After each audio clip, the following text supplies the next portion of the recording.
Welcome to our trash revolution. I'm so upset. Oh my God. The guy!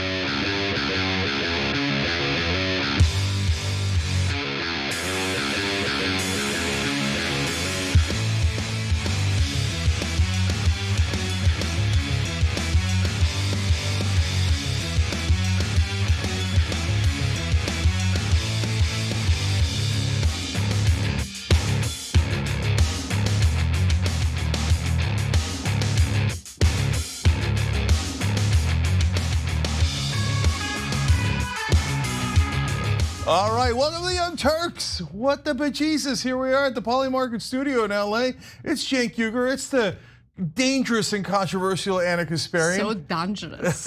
Just like we like her. Okay. A very bad girl. She hasn't been naughty. Okay, so listen, guys, we got a hell of a show for you guys today. So yeah, of course, usual disastrous stories, yada yada, but we're gonna make them fun. At the end, we're gonna make fun of modern art. Sorry, artists, you're gonna hate us and cancel us, but okay, hold on, we're gonna do a poll on it. You know, some modern art, they say, are very fine pieces of art. Yeah, but some are just trash. Well, actually, literally in this case. Yeah. But anyway, but I hear others are good art. Okay, so anyways, but of all the different fun, interesting, amazing stories today, the Bob Woodward's book one, you might think like, oh, normal, okay, here we go. Establishment guy comes out with a book and Trump's a bad guy. Oh my God, there's Russia. Hold, I need you to hold on that story, because that story is so much more interesting. Is it? It is, and I think actually that book has so many more negative things about Biden. It does. Than it does about Trump. It does. And so A, that's interesting, and B, the way the media has covered it is interesting. Absolutely. Like the perspective they look at it with all these devastating stories about Biden, and all the headlines are about Trump. That is so interesting. Yes, I can't wait to get to that story. No, we can't wait to get to it. I told you it was interesting, and you didn't believe me. Here we are, though. All right, let's do it. Well, I wanted to begin with, a bit of an analysis on the aftermath of Hurricane Helene and what could have been done beforehand in order to make towns like Asheville, North Carolina, for instance, more resilient. Now, did the local politicians do that? Well, you're about to find out. In western North Carolina, no end to the struggle after Hurricane Helene's floodwaters isolated so many communities. Many people forced to rely on each other for help. Antonia Hilton is there. Tonight, President Biden sending 500 more troops into North Carolina as the reality of recovery sets in. Thousands still without running water, some loved ones still missing. North Carolina is still reeling from the devastation in the aftermath of Hurricane Helene, but according to a recent investigative report by The Lever, state Republicans in North Carolina have been wielding their power to make the state even less resilient in the face of natural disasters. Now, of course, there is a lot of blame to go around in regard to whether or not there's a decent enough response to the hurricane, whether or not we are doing enough to respond to the very real climate emergency. But oftentimes, guys, when we hear from the naysayers in regard to climate change, or those who claim that individuals concerned about climate change are doomers, they say, look, we've got human ingenuity, and human ingenuity will find technological solutions to make towns more resilient so they can withstand the impact or the consequences of climate change. Now, will our politicians actually invest in those mitigation efforts? It appears in North Carolina, no, that was not the case. So let's rewind back to the early 2000s because the Lever report finds that the state actually implemented a number of policies meant to mitigate the impact or effects of climate change. But then at around 2010, suddenly Republicans start getting elected into the state legislature and they take over. They start to control the majority. And a lot of that progress on mitigation efforts kind of comes to a halt. In the years following the Republican takeover, the state legislature ended up gutting the budget for the state's environmental watchdog agency, which I think is a big mistake. Then last year, the Republicans in the state legislature passed two bills that are worth talking about here, potentially endangering their own constituents. The first blocked home sheeting inspections to determine whether homes can bear hurricane force winds. And the North Carolina Home Builders Association, not a fan of that potential regulation. It's a trade group representing home building companies, and they fought hard for the bill, arguing that upgrading housing to withstand hurricane force winds wasn't needed outside of coastal areas and would increase home prices.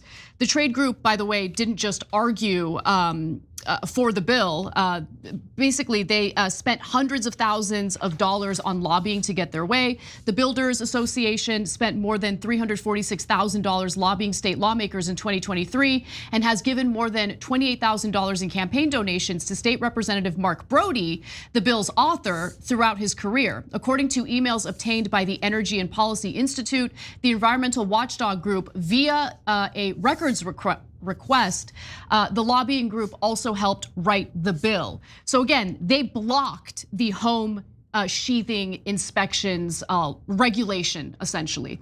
And so there's more where that came from. But again, I want to reiterate, those who are arguing, especially those on the right who argue we don't have to worry about climate change because new technological advances can help us mitigate the impact of climate change, they should be really upset at this, but I'm not hearing anything. Yeah, so look, guys, there's two corruption stories here. Number one is what Anna just explained to you guys, that of course they're gonna want cut costs, they don't want extra regulation. So when you hear deregulation spouted by Republicans over and over again, oh, so we're just like, freeing these companies. They're not human beings. They don't need to be freed from all rules, regulations, and laws. What they're doing is they're saying, take more safety risks, it's okay. You can take it sometimes with your employees. We don't need more safety regulations in the workplace. Sometimes with local communities, and sometimes here at large with your homes and natural disasters. So when you see, oh my God, I've had this massive issue, and it turns out the government could have protected me but didn't, understand that's deregulation. That's what cost you, okay? So there's only propaganda against regulation. In fact, the word regulation is misleading. All regulation means is laws. Do you want more laws or less laws? Well, doesn't that depend? So for either side, the left or the right, to say, no, more regulation is always the answer or less regulation is always the answer, that literally makes no sense. It depends on the task at hand. And protecting you from natural disasters is a pretty important task. Now, that gets to the much larger corruption, which is the oil companies, the fossil fuel companies that know that climate change was going to take these category 3s and turn them into 4s and 5s, take the 1s and turn them into 3s, make them more extreme. They've known since the 1970s. They wrote it down themselves. They did their own research, 70s and 80s. They knew, we now have the internal memos. They knew it for a fact. But we also have the memos on them saying, hey, if we buy off the politicians, we'll be able to create doubt. And we'll do think tanks and other things so that we confuse at least half the population into thinking it might not be a problem at all. By the time their house is wiped away and their family members are dead, and we stick them with the bill, they'll be so confused as to who's at fault. The reality is this is a byproduct of the consumer good that they are producing. Do we need some sort of energy to power the whole world? Of course. Yes. In the short term, is fossil fuel a part of that? Very, very likely. Do we need to eventually phase it out so we don't have hurricanes wiping us out, let alone all the other problems that come with it? Yes. How do we phase them out is the real question, not whether we should go, you know what, no big deal. And when it wipes away your family in Georgia or North Carolina, ExxonMobil that already took home trillions of dollars, their executives, shareholders, et cetera, and get subsidies from us, shouldn't pay any of the cost of their product. Instead, you should pay it and your family should pay it. And that's what's unacceptable. Yeah, and look, a lot of my critique or criticism toward efforts to combat climate change center on the fact that most of the onus, most of the pressure has been placed on individual Americans rather than industry.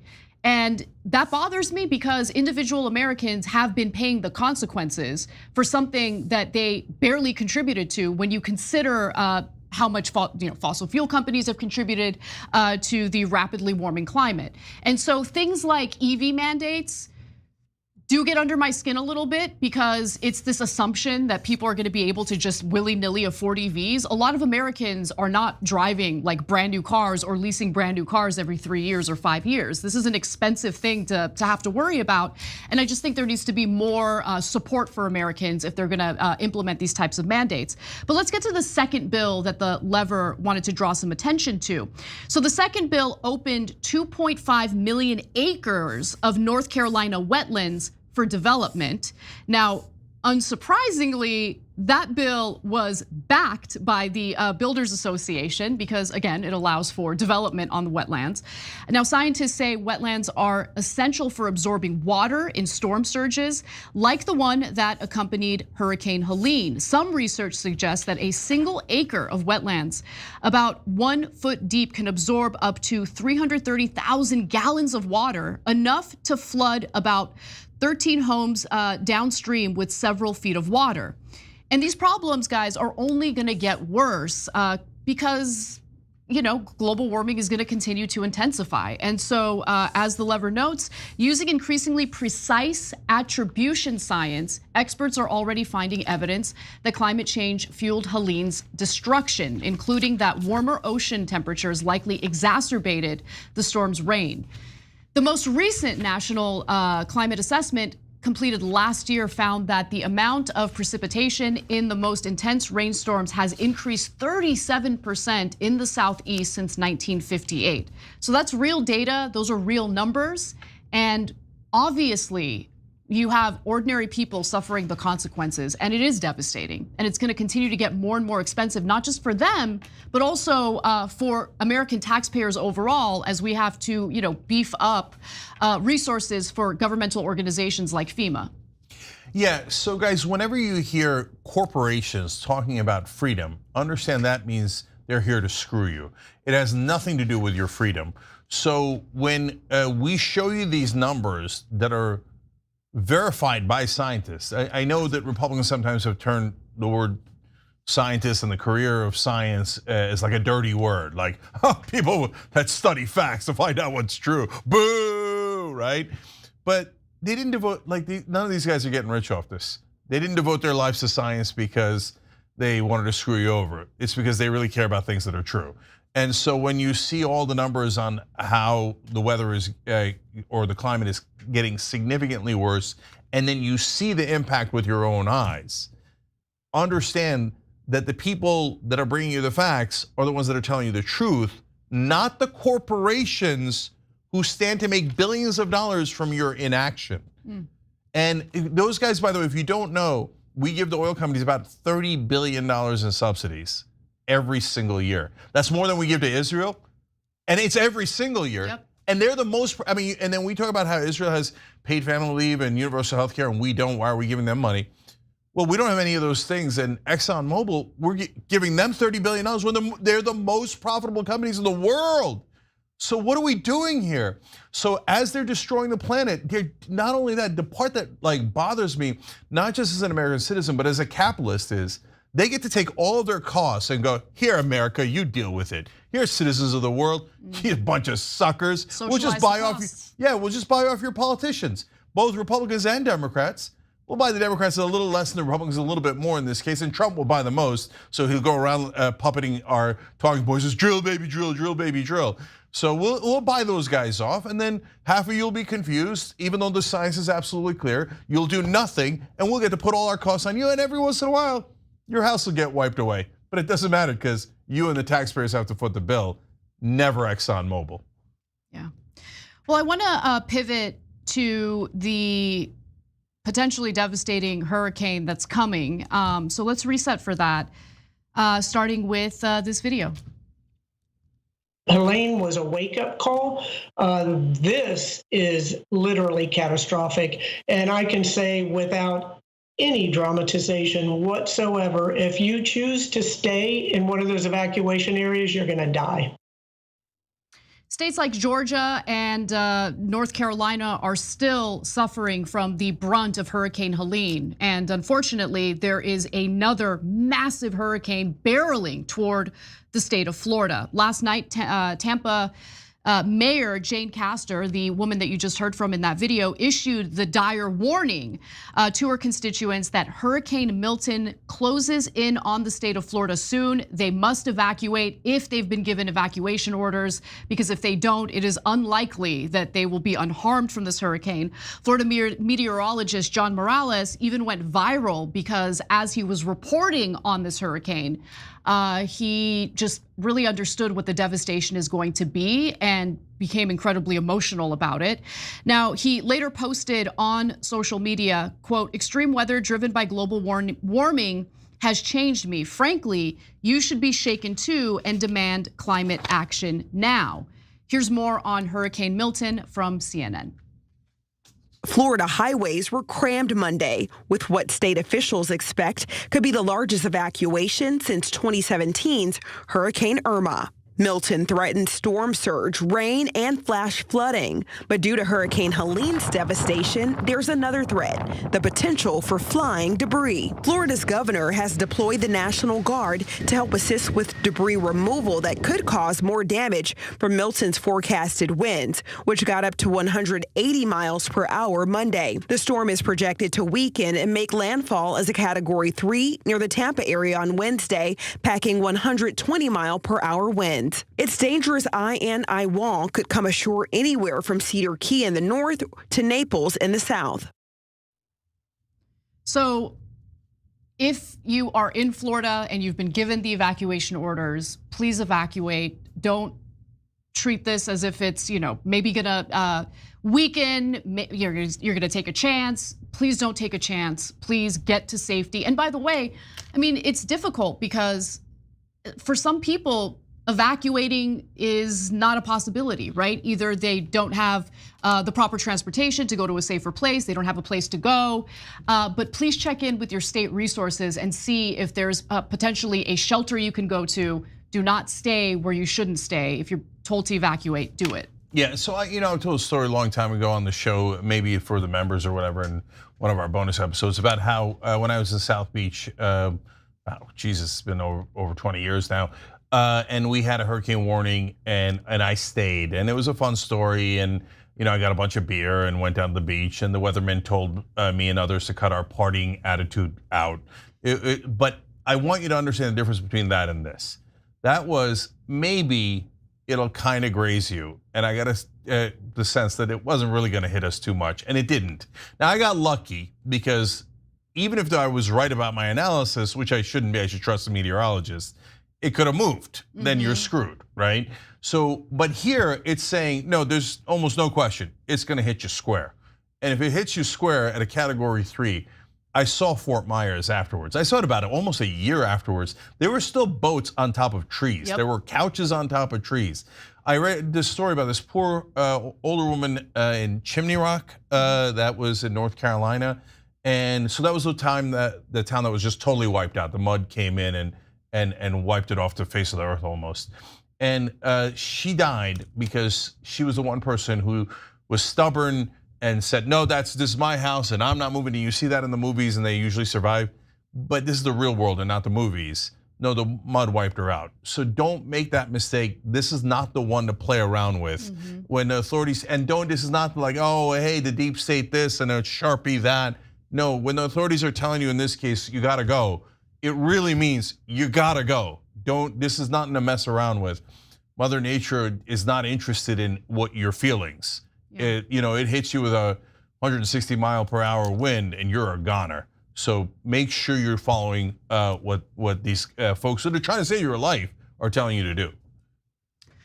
Well, Kamala Harris has been making the rounds, doing a bunch of interviews, including an appearance on The View today. And when we come back from the break, I'm gonna ask Cenk whether or not he still agrees with what he said just a few days ago about how Kamala Harris should do more interviews. Oh, drums. We'll be back.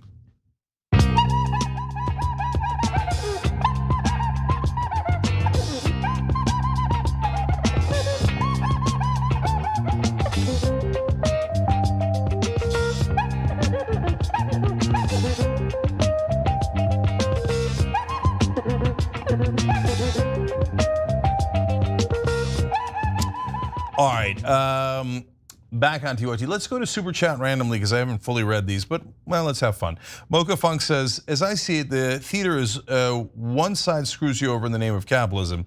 The other side screws you over but pretends to be sorry about it. Does anybody else see this or is it just me? Yeah, 100%. Yeah, Mocha Funk, it's definitely not just you, okay? So I'm not gonna open a spite store next to you over your opinion. You're definitely correct about this. It's good cop, bad cop. This is what we talk about with Democrats and Republicans. They're both taking money from the same corporate interest. One is pretending to help you, another one's pretending to hate you, but then they wind up in the same place. And same thing with Fox News and MSNBC. Whenever it's an social issues fight like crazy, economic issues, all of a sudden they agree. The average guy should get nothing and the billionaire should get everything. History Speaks writes, and guys, please cover the estimate of the Ministry of Health in Gaza that 100,000 Palestinians in Gaza have died of indirect means, epidemics, lack of access to healthcare, exhaustion during evacuations.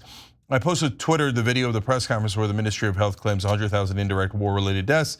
We can't know if they're right, but they've been right in the past, and it shouldn't be blacked out by the media.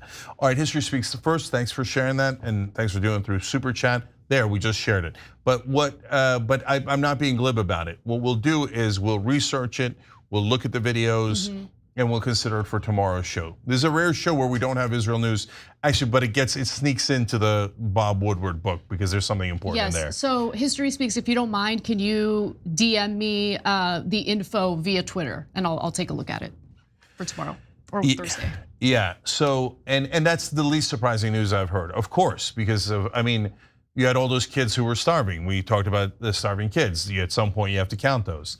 And look, this is now past a year from the original Hamas attack, right? So this whole right to defend yourself and every piece of propaganda that Israel has just washes off my back completely. And in fact, as you'll see in the Woodward book, even the Biden administration thinks they're total, utter liars. So yeah, the Ministry of Health's numbers have been verified by every journalism group, every civil rights, human rights group, etc. So it's much more reliable. Okay, Solid Crusader Legacy for Eternal 89 says, don't worry, Trump has a plan to send down nuclear and voila, hurricane is gone, just disappeared. What a joke. We cannot trust corrupted politicians on anything. Sure, we cannot stop global warming, but could have minimized it. Yeah, he's referring, of course, to Trump asking his advisors whether they could nuke a hurricane. And they had to explain to him, Mr. President, it would spread radiation throughout the entire eastern seaboard. So, hey, he's just, he's workshopping it. Uriah Heap says, Cenk, whatever you're taking, give me some for my well-being. Yeah, I made a decision more than anything I'm taking. Which is, this news is so depressing. Now, I'm gonna do it a little bit more jovially. I mean, you've seen me do that throughout the years, right? I'm going back to that. Don't turn me into the old Cenk. Well, here I am. So good old Red Beard Dragon said, we just finished building a cottage in like mid-North Ontario, Canada, probably about 1,000 kilometers away from the ocean at the closest. You can see he's Canadian with a kilometer talk. And he said, and we had to put in hurricane ties. But right next to a hurricane path, as long as you bribe American officials, you can do whatever you like. Yeah, I'm sorry, campaign contributions. Mainstream media, sorry, I mean campaign contributions. You mean speech, Cenk. Right.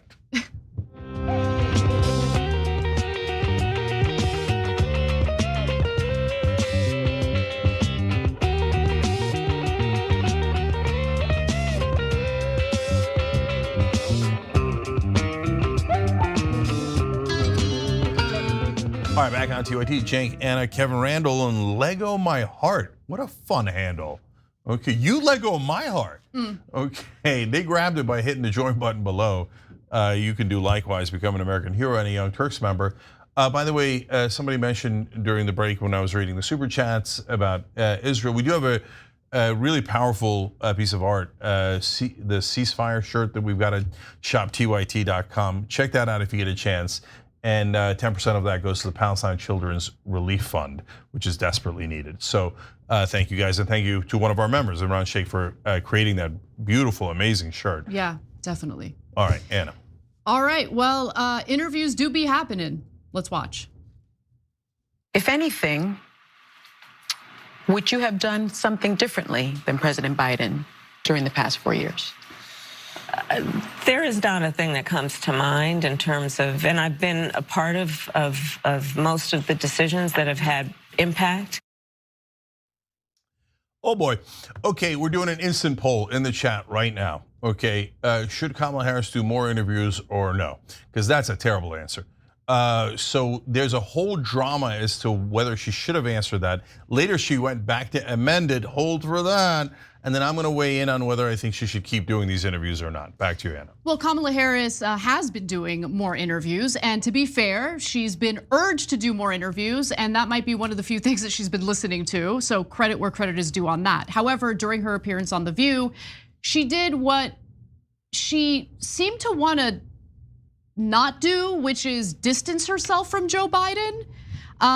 Instead, she decided to say that, no, I'm totally in line with everything Joe Biden has done. And it's a bizarre move because according to a recent CNN report, her campaign team is well aware that anything having to do with Biden is extremely unpopular with voters at the moment. Now, we're going to get back to that report in a second, and it's important to know the details of that. But before we do, let's hear more of what Kamala Harris has to say about the Biden administration. The work that we have done, for example, capping the cost of insulin at $35 a month for our seniors is something I care deeply about allowing Medicare to negotiate drug prices and bring the cost of prescription medication down for seniors, but my intention is to expand that for all Americans.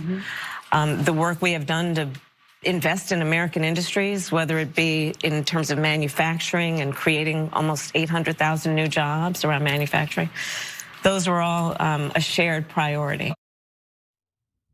So let me just say, while I think that it is definitely risky to tie yourself to policies that were implemented by Biden, there are policies implemented by Biden that are popular. And so I like that she decided to focus on the cost of pharmaceutical drugs, right? She focused on the right things.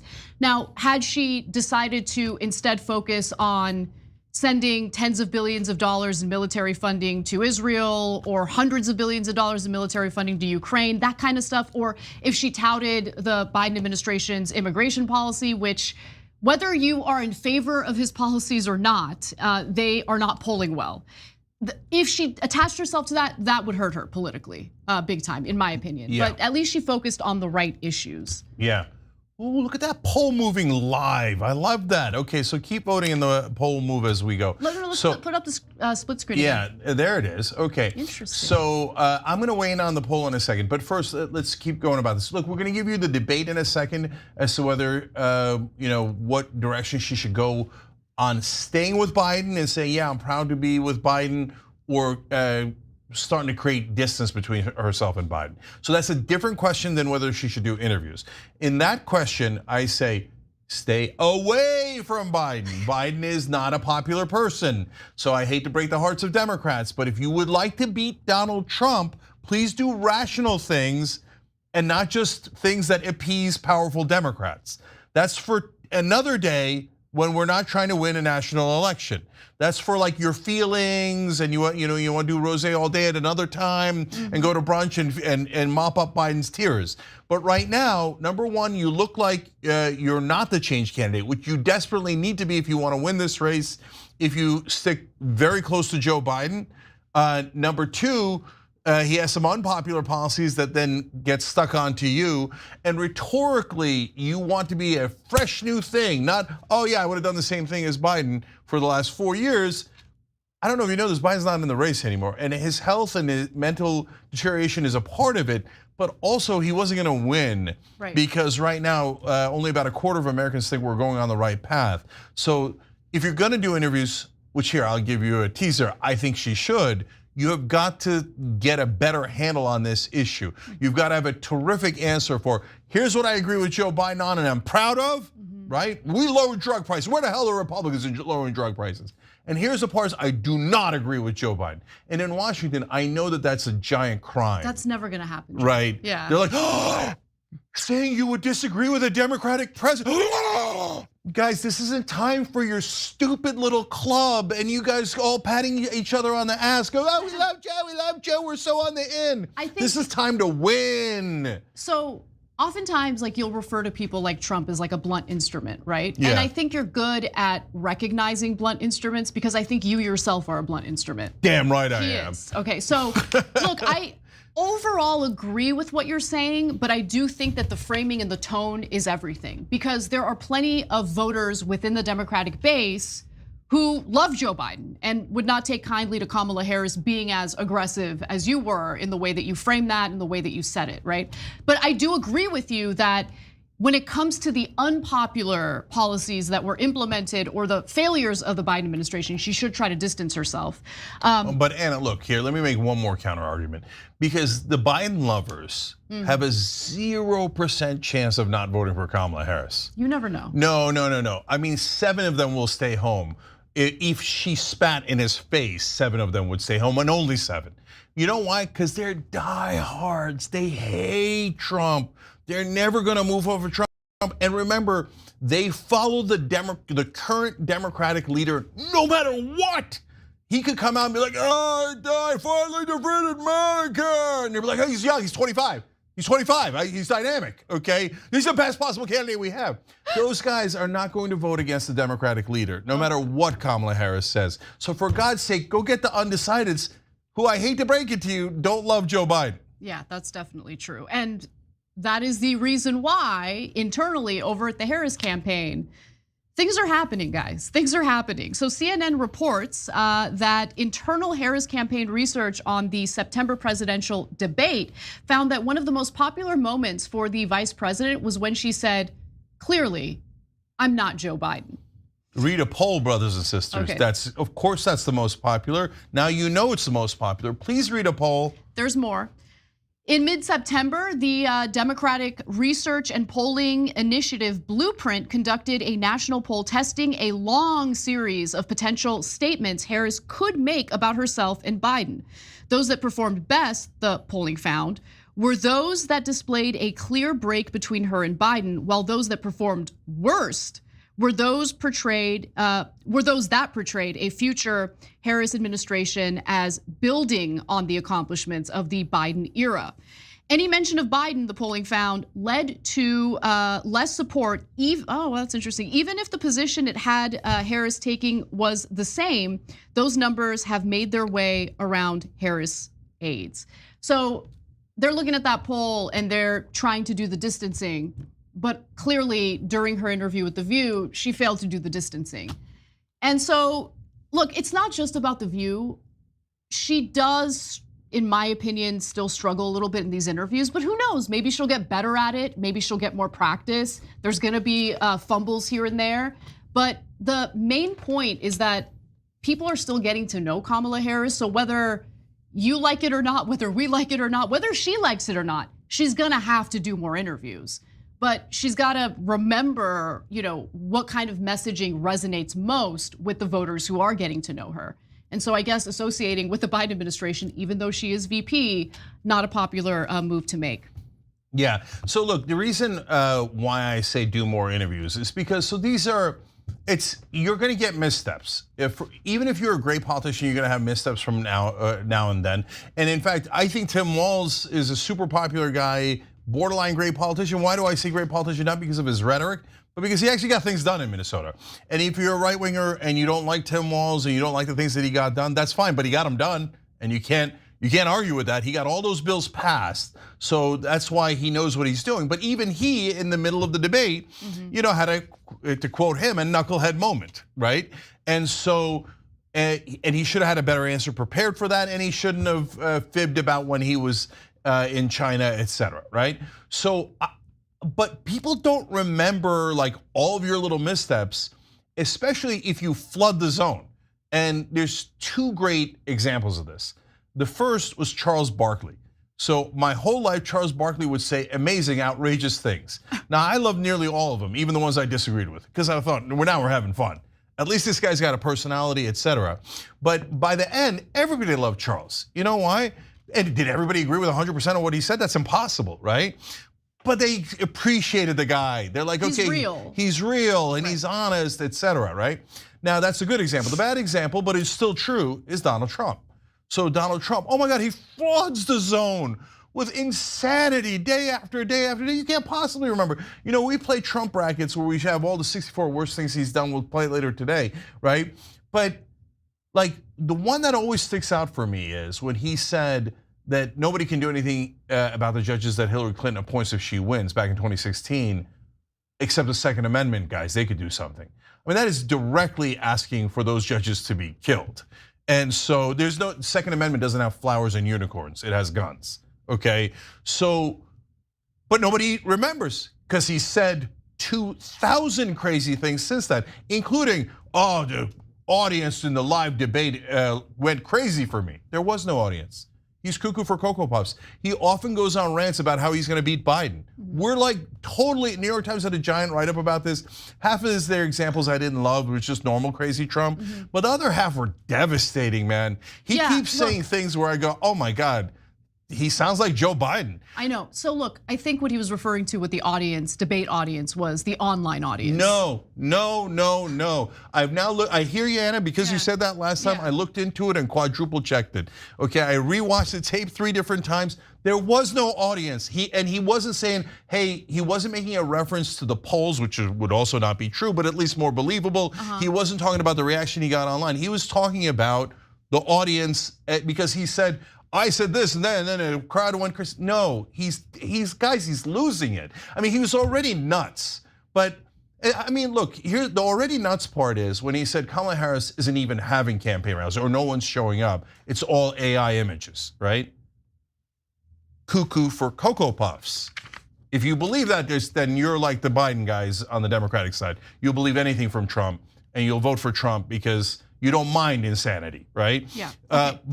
But these things, my point is that Trump is still getting his message out. And what's his core message? The blunt instrument we talked about, which is I'm for you guys and I'm fighting for you guys. And the establishment hates me. Don't you hate the establishment? I'm against the establishment. And through all the insanity and the mental decline and all of that, people are getting his core message. Kamala Harris has to deliver her core message, whatever she thinks is the most winning message she has.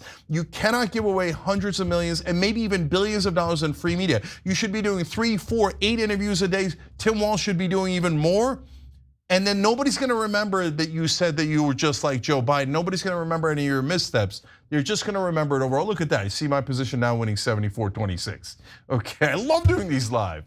Thank you for voting, guys. All right, let me finish this. Let's go back to Biden, okay? Because so we know how the polling is when Kamala Harris attaches herself or associates with the Biden administration.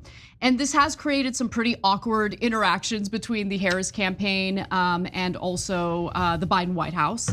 So as CNN reports, in September, Harris responded to the Federal Reserve's interest rate cut with a statement about how much more work needs to be done.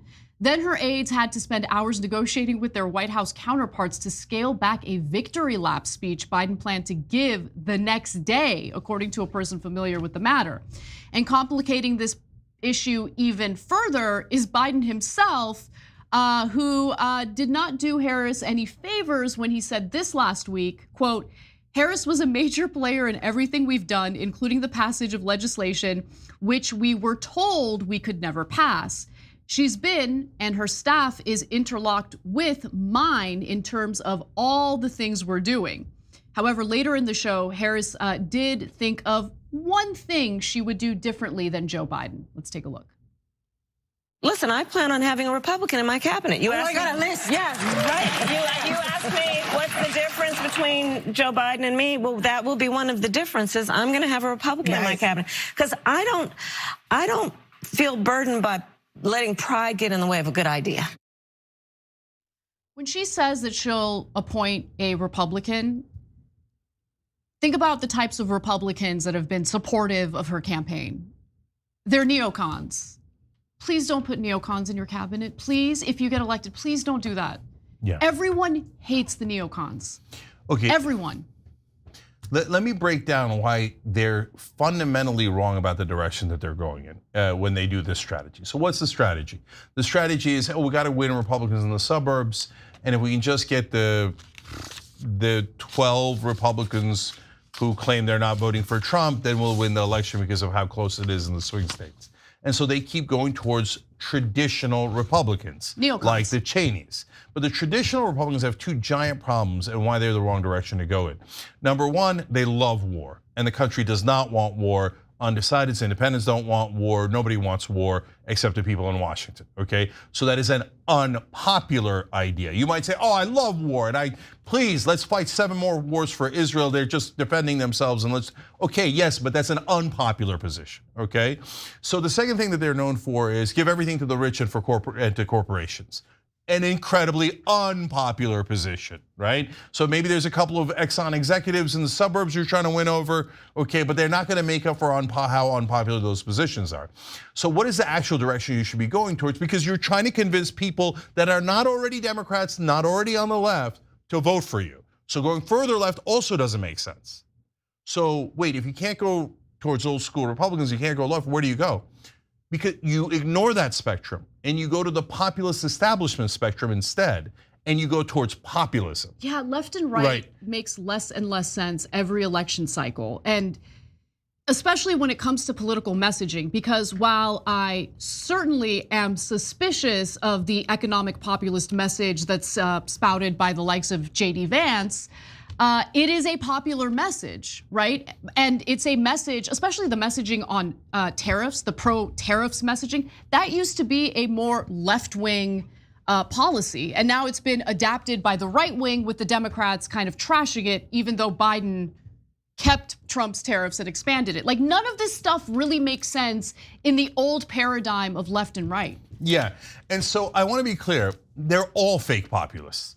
JD Vance is a venture capitalist funded by Peter Thiel, who can't wait to give corporations the biggest tax cut they've ever seen. All of his populism's totally phony baloney. He's a giant fraud. Same for Trump. To give me everything. That's not populism. No, populism is giving to the average American, right? But having said that, is Kamala Harris a populist? Of course not even close. So JD Vance has his fake populism. Kamala has I'm gonna go after price gouging. No, she's not. But what happened? That increased her numbers because populism works. It's one of the greatest quotes of all time. It's just a rando guy who was working at a Waffle House that we interviewed in Western Virginia back in 2016 race. He said, look, we know when Trump tells us that he's gonna get the coal jobs back that he's lying, but at least he has the decency to lie to us. Whereas Hillary Clinton and the Democratic Party give us no hope at all, right? So don't sit there and go, oh yeah, I'm gonna send Mark Cuban out. And again, I don't mind Mark Cuban, but sending out business leaders and billionaires all over TV saying, don't worry, big business, I'm on your side. Terrible. Saying, when she said, there's one thing I disagree with Biden on, I was like, ooh, okay, what do we got, right? Because this could be good. And she's like, I want more Republicans. I'm like, oh, for God's sake, you're missing the entire point, right? But the problem, last thing, guys, the problem is there's not a populist in the building. So they don't even know that they're missing it. So everyone around Kamala Harris, everyone in the upper echelons of the Democratic Party are establishment. And so when if a populist accidentally walked into the building and said, hey guys, I think you're misreading the moment. I think that people want you to fight for the average guy and not for the super rich donors you seem to be fighting for. They'd be like, radical, get him out of here. Did any of the donors hear him? They didn't hear him, did they? Get him out of here, get him out, right? Well, that's how you lose elections. And then you could go cry later and blame us and Russia. But we just told you how to win the election. If you'd like to do that, go for it. If not, keep going down this path, and then we're gonna be all buckled up and waiting for impact for 4 brutal years of Donald Trump. All right, when we come back from the break, we're gonna get into Teamsters President Sean O'Brien's appearance on the Theo Von podcast. Democrats are very upset about it, but these days, everything seems to trigger Democrats. So we'll be right back with that and more. We'll be right back.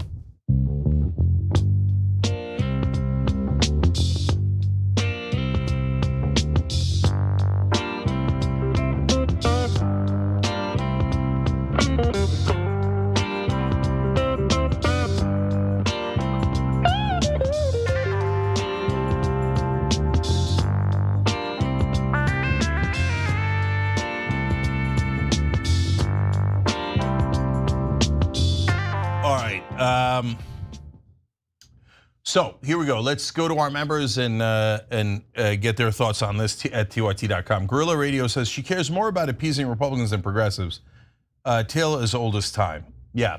So again, progressives are very split though. So if you say, hey, you should go appease progressives on social issues, I would say, even if I agree with you on those social issues, don't, okay? That is, just look at the polling. You're trying to win an election, there's only a month left. Do not do unpopular things. But if you say go towards progressives on economic issues, gold, there's gold in those hills. The entire country, because 2/3 of the country agrees. Go to economically progressive positions. But you would need one progressive or one populist in the building to actually try to convince them of that. And like a lot of people in all across the political spectrum today in America, they're like, no dissension allowed. Well, that's a really bad idea. Pee-wee's Dr. Mondo says more interviews for sure, because she's up against a media magnet in Trump. The more he opens his mouth, regardless of the trash coming out, people hear his message 24/7. Meanwhile, Harris Walz quietly lingers in the background. Exactly, where the hell's Tim Walz? Jesus Christ, he should be doing 4 or 5 interviews a day. So it's just a terrible strategy. Again, look, we know what happens every time they lose. They find every excuse in the book. But the excuses don't help you after Trump's president. They don't help you at all, okay? So for God's sake, get him out there, do more interviews. Guys, it's this simple. It really is.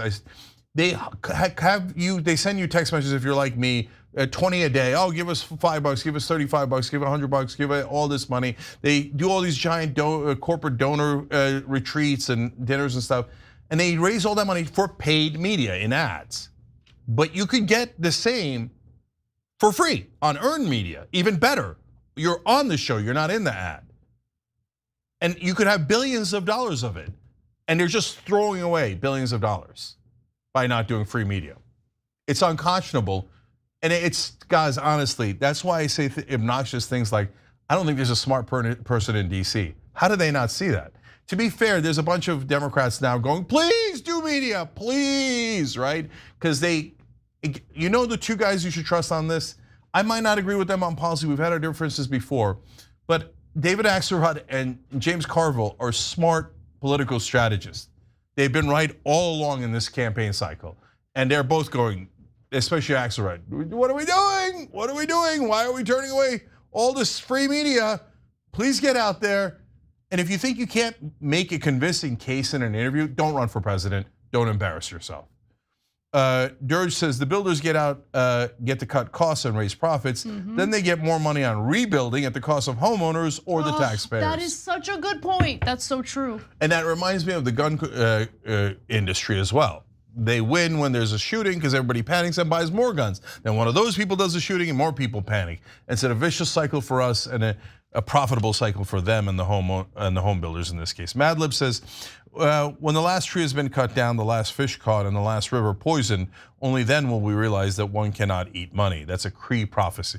I'm amused by the Cree prophecy there, or I like it, I should say. Sinbad says, it was the water that devastated the citizens here. I say we make big oil pay the losses since their actions contributed to climate change for decades in the first place. I mean, I couldn't agree more, but not a single politician.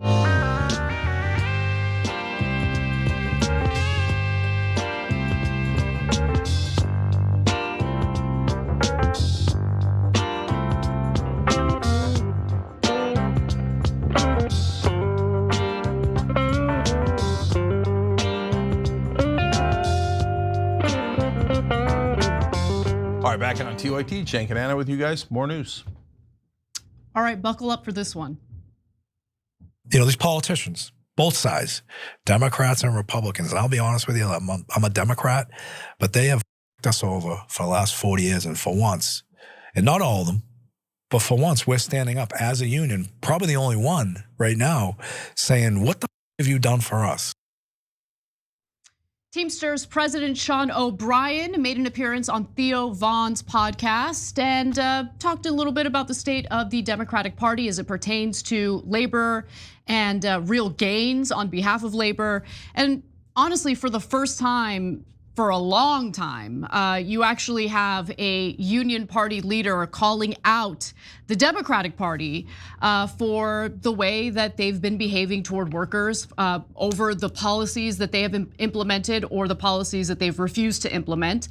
Now, I have kind of mixed views because I think one of the good things about the Biden administration has been the fact that he's been far more pro-labor than previous administrations, certainly in my lifetime.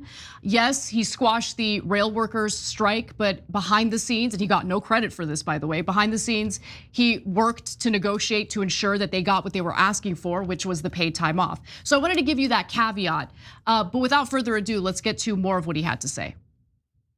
And I'm getting attacked from the left, and we've given, since I've been in office 2.5 years, we've given the Democratic machine $15.7 million. We've given Republicans about 340,000, truth be told. So it's like, people say the Democratic Party is the party of the working people. They're bought and paid for by big tech, those big tech companies. Yeah, tech is the new fossil fuel, man. Right? That's what I say. Right, and you've got the Republicans who are now saying, hey, we want to be the working class party, right? And okay, you've got a great opportunity right now to do that. And the Democrats, if 60% of our members aren't supporting you, the system's broken. So I certainly agree with him on that. And I've been kind of sad to see the reaction from the Democratic Party and Democratic voters in regard to the Teamsters members and how 60% of them, based on 2 separate polls, indicates that they support Trump over Kamala Harris. Now, I can understand if you think that makes no sense, if you think that's ridiculous, but I think the Democratic Party needs to try to figure out, why do these Teamsters members feel this way? But instead, they're upset, and a lot of the criticisms I've seen have kind of focused on the belief that these Teamsters members are supporting Trump because they prefer bigotry over real gains for workers. I disagree with that take entirely. Well, we have one of our members who's a Teamster. I'm sure we have many, but the one that just wrote in JMC, and I want to give him the first word and then I'll weigh in on it. He said, as a Teamster, I'm not upset O'Brien went on Theo Vaughn's podcast. I'm mad how the right and certain journalists are twisting his words and creating a BS narrative that isn't true. So let me build on that. First, thank you for being a member. Appreciate you guys. Hit the join button below to become a member. Be part of the show. So that's right. I think that the reason that he's right is that the headlines I'm seeing is like as if Sean O'Brien and the Teamsters are now fully pro-Trump, pro-Republican. But wait a minute, they didn't endorse Kamala Harris or Donald Trump. And if you watch and listen to the podcast, he said he's a lifelong Democrat. And he's just frustrated that the Democrats are not delivering. So I'm gonna ask a rhetorical question, but then I'll answer it. So what do you want him to do? Lie to you and say the Democrats did deliver when he knows that they didn't deliver? Yes. And yes, that's the answer. And so every establishment Democrat says, of course you should lie and pretend the Democrats did things that they didn't do. And they say that with all earnestness. And they don't think they're the bad guys for saying that. They're positive that they're incredibly decent moral people for asking that brother to lie, right? Because in their minds, they think Trump is such an evil, so anything to make sure that he's defeated, and hence you have to say nothing but positive things about his opponents.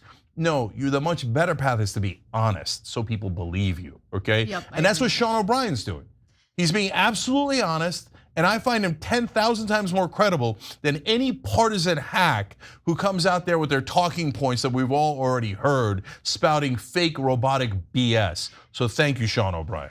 Sean O'Brien's role as the head of the Teamsters union is to represent the Teamsters, to represent their best interests. And so I need to understand from those individuals who are going after him so viciously, how do you expect the Democratic Party to ever change, to ever actually listen to the concerns of working people in the country, to actually go back to what they were used to, what they used to be known as, which is the party of FDR? How do you expect any of that to happen if the Teamsters president or any other labor union leader doesn't call them out on what's been going on? So let me give you the most obvious example that the press never talks about because it's inconvenient, okay? The PRO Act. So, and it's not just the PRO Act under the Biden administration. Every Democrat in my lifetime has said, oh, when we come in, we're gonna pass this pro-labor bill. That's gonna be our first priority all day. And none of them even propose it. Right, and the PRO Act would allow for people to organize their workplace and form unions a little more easy than what they're experiencing now in some of these like right to work states. To give you a sense of like, look, I don't even agree with the entire PRO Act. There's parts that I disagree with and parts that I love, right? But the point isn't the Democrats should do what I want or what I like. These guys have given you millions and millions of dollars out of their paychecks. And I'm not talking about Sean O'Brien, I'm talking about the average Teamster guy, okay? They take money out of his paycheck, it goes to a union fund, and they give it largely to Democrats. So when you keep telling the Teamsters and every other union that you're gonna do the PRO Act or you're gonna pass a bill that helps labor, and then you don't even try to do that, please spare me your BS. Yeah. And all the establishment Democrats saying, no, lie, lie, lie. No, don't lie. Thank you, Sean O'Brien, for not lying.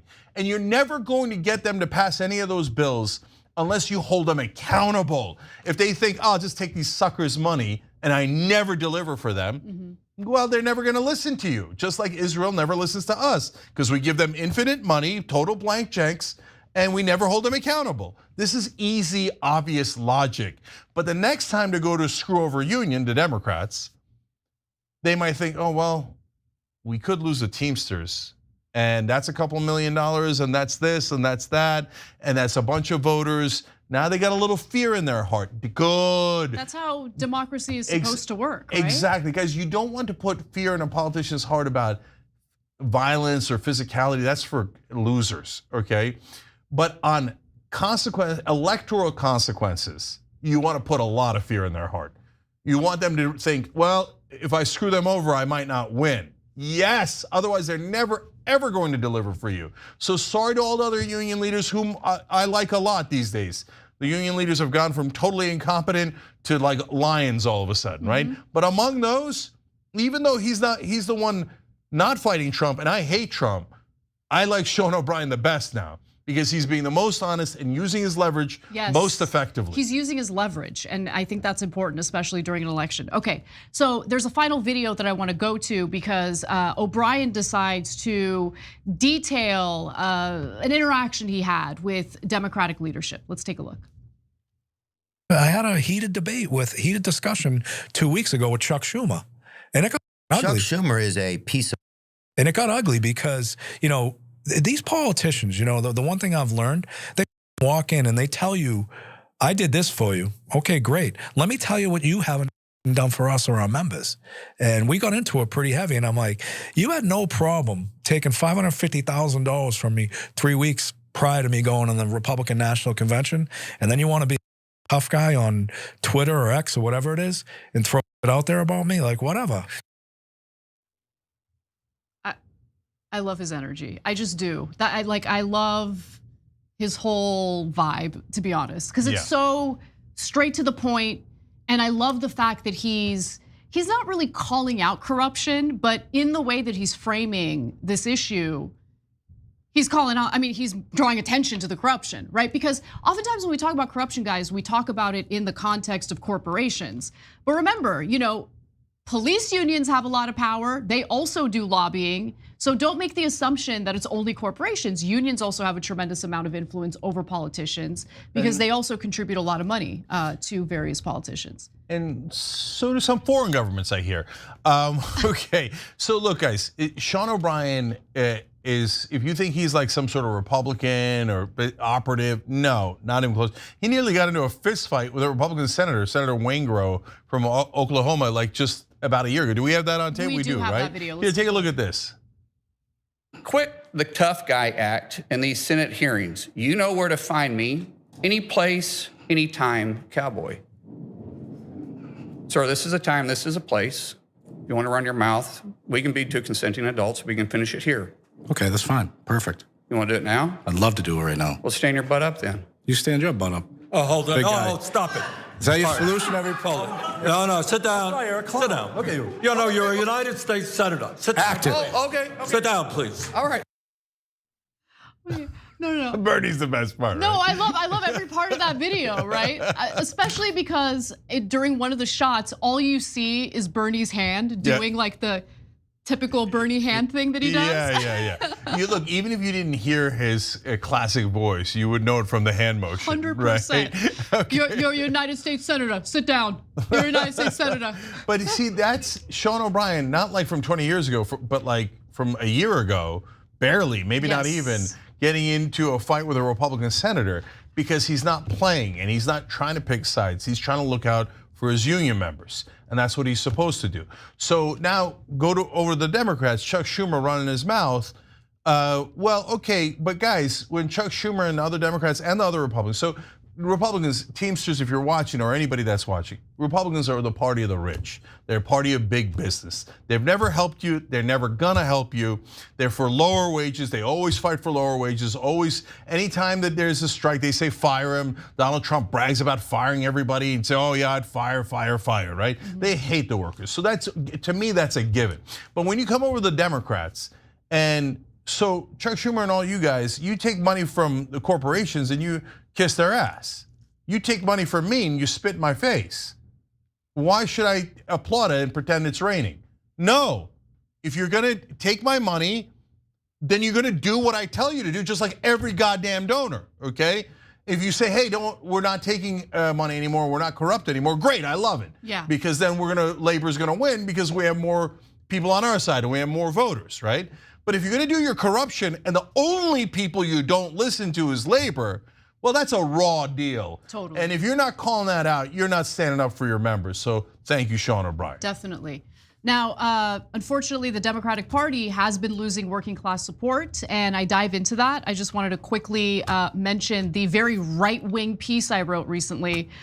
More working class voters are flocking to Trump. Can Democrats win them back? In it, I talk about what Democrats can do to win them back. So check that out.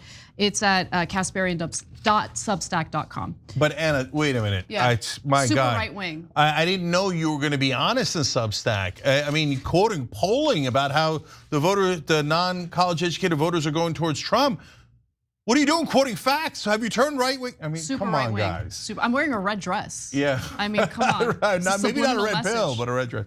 No, guys, seriously, and all kidding aside. So for those of you who don't know any of the internet drama, etc., people yelling at Anna for saying, for like titles like that. But you gotta at least read the piece and go, I get it now. She's trying to help Democrats go in a better direction instead of the direction that they're going, which isn't helping the voters or themselves. If you can't do that level of nuance, you were never going to like this show in the first place. Yeah. Right?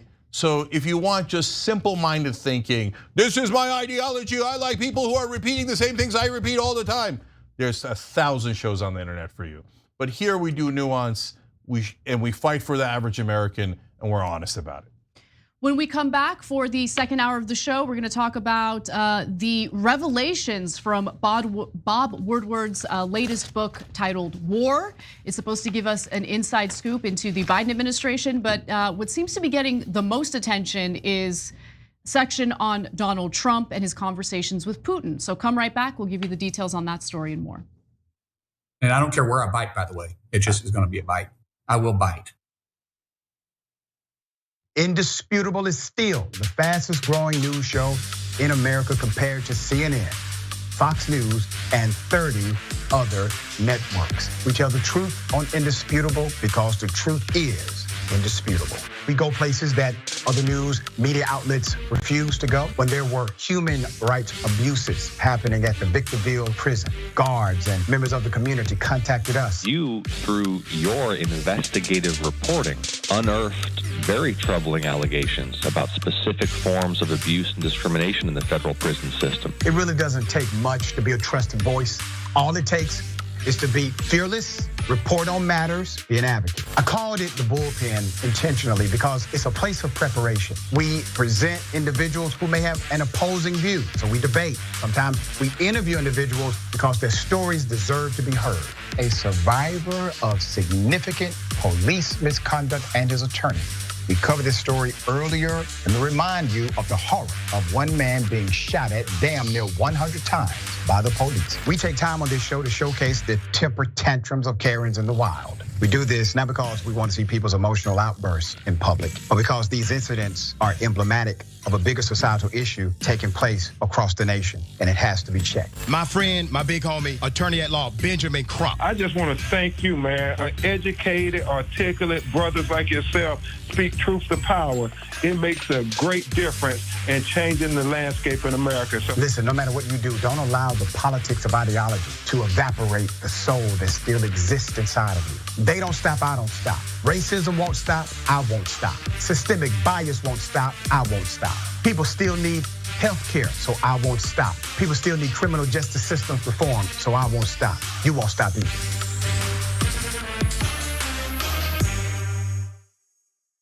All I ask of you going forward is keep fighting forward, okay? But we don't fight with arms and physical and any of that, right? We fight with love, we fight with peace, we fight with hope and belief and faith in one another.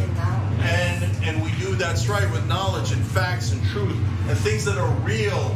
Objective reality matters. So much of our audience is scientists, teachers, engineers, data analysts, people who believe in objective reality, right? So thank you guys for believing in that. Thank you for believing in hope, and thank you for making it happen. I appreciate all of you. Thank you.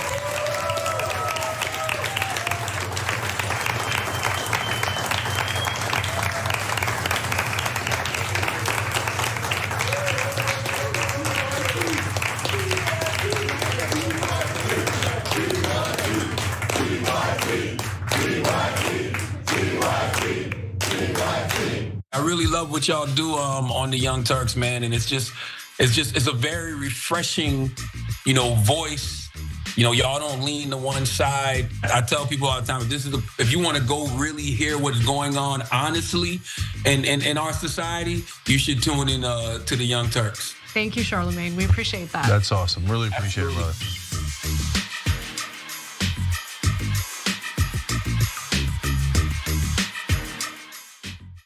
Tell me about the shirt you're wearing. Pretty much speaks for itself. What's the penalty for treason? Death. Everything was phenomenal under Donald Trump, and now it's Obama calling the shots right now. It ain't Biden. So it's Obama calling the shots? I believe so. None of this would be happening if they hadn't stolen the 2020 election from Trump and we the people. If you could have an option of 4 years of Donald Trump as a dictator or 4 years of Joe Biden as a president, what would you choose? Donald Trump. They'll go back to destroying our country and go back to solar, where they need a whole desert to get some energy to come out. By the way, I'm a big fan of solar.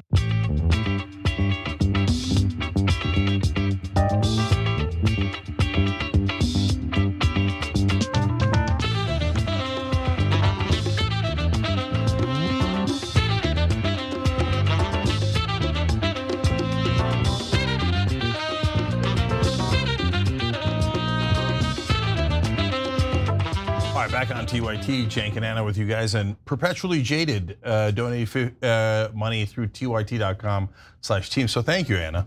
I was gonna say it's a pretty sweet handle. Totally agree with it. Perpetually Jaded. I'm surprised it's not you. Okay.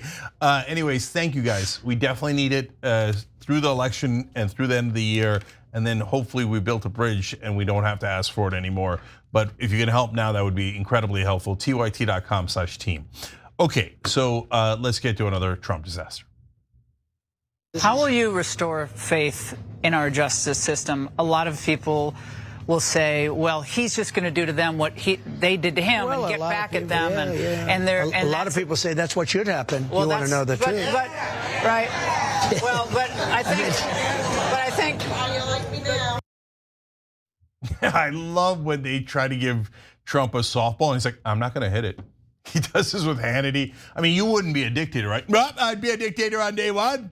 I told Hannity, you're sitting right next to him, I'm gonna be a dictator on day one. I just told him that, right? And now Lauren Grimm's like, but you're not going to strike back against your political opponents and arrest them for no reason, right? And he's like, well, I'll tell you what, some people think we should. And the crowd starts to get crazy. So, well, look, let's be fair. There's a second half to this answer. Maybe he turns it around and goes, oh no, of course not. Or does he get egged on by the crowd? Let's watch. Punitively using government institutions is what got us in this mess in the first place. And our town hall that we did back in February, one of the lines that really resonated, I think, with people is when you said, my revenge is going to be my success. Yeah, well, I do believe that, but I will say this, they have started a terrible precedent We've never had this. We do have that in third world countries, banana republics, a lot in South America where they go after somebody politically that's an opponent. We never had it to any great extent, really almost at all. But you're not going to do that. When you get in office, you're going to look at all your political enemies. No, I want to make this the most successful country in the world. That's what I want to do. But really, please say you're not gonna do that. I gave you the correct answer that you gave last time. Instead of asking you a question, I actually gave you the answer. All you have to do, knucklehead, is say yes. We're trying to do propaganda here. A lot of undecided voters are spooked out by you constantly going, I'm gonna be a dictator, oh, I'm gonna get them, oh, I'm gonna arrest them. So can you just say here so that we could all pretend you're not going to do it? Hey, of course I wouldn't arrest my political opponents for no reason. Easiest answer in the world. He just can't spit it out. So now you know, but okay, you could pretend you don't know. But you know what? That's what people have been doing for this entire time. That's why we started playing Trump brackets. 64 the worst things he's ever done. Yeah, yes. So look, the notion of going after your political opponents prosecutorially, would make sense if you know your political opponents have done things that break the law. And by the way, that's certainly possible. Like, we know how dirty politicians are. So is it unheard of for Democratic politicians to have some skeletons in their closets? Not unheard of. In fact, there are all sorts of Democratic politicians on a local level right now who are being investigated by the FBI, who are facing very serious indictments in regard to corruption schemes. You know, you guys get the picture. But like the idea of Trump being able to just prosecute any Democrat, even though they haven't committed a crime, is ridiculous. Like, so we still have a justice system in this country. Such as it is. I mean, that's why I'm worried about Trump. Look, guys, we often say on the show, criticize Democrats and Republicans.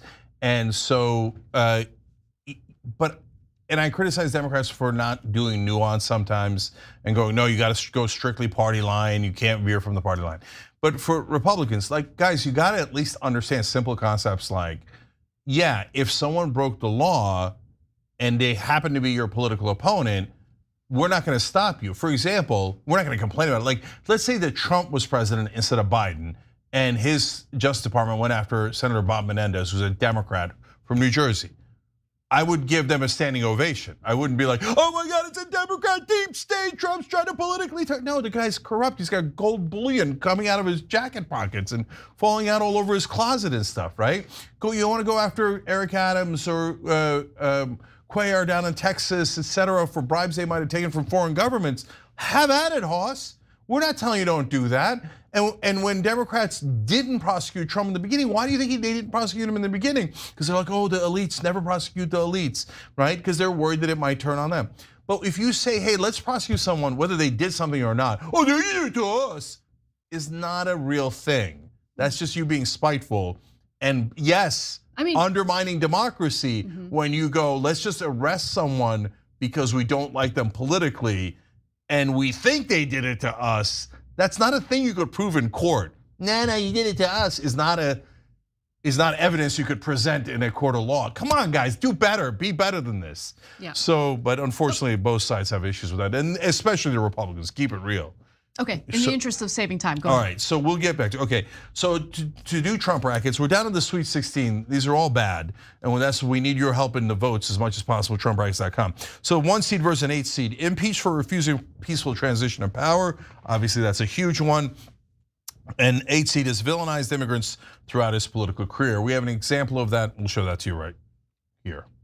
They're poisoning the blood of our country. That's what they've done. They poison mental institutions and prisons all over the world, not just in South America, not just the 3 or 4 countries that we think about. Nobody has any idea where these people are coming from, and we know they come from prisons. We know they come from mental institutions, insane asylums. We know they're terrorists. It's poisoning the blood of our country. It's so bad, and people are coming in with disease. How about allowing people to come through an open border, 13,000 of which were murderers? You know, now a murderer, I believe this, it's in their genes, and we got a lot of bad genes in our country right now. So the Republicans have a decent point on immigration. Whether we agree or disagree with the policies, they can point to the middle of the Biden administration where undocumented immigrants went up at a record pace. It's a winning issue for them. A lot of people are frustrated by it. Now a lot of the people in the blue states are even frustrated by that because of the busing. And we told you on day one that that was smart politically for Abbott to do that, right? And we were right about that from day one. But that rhetoric, like. But that's my point.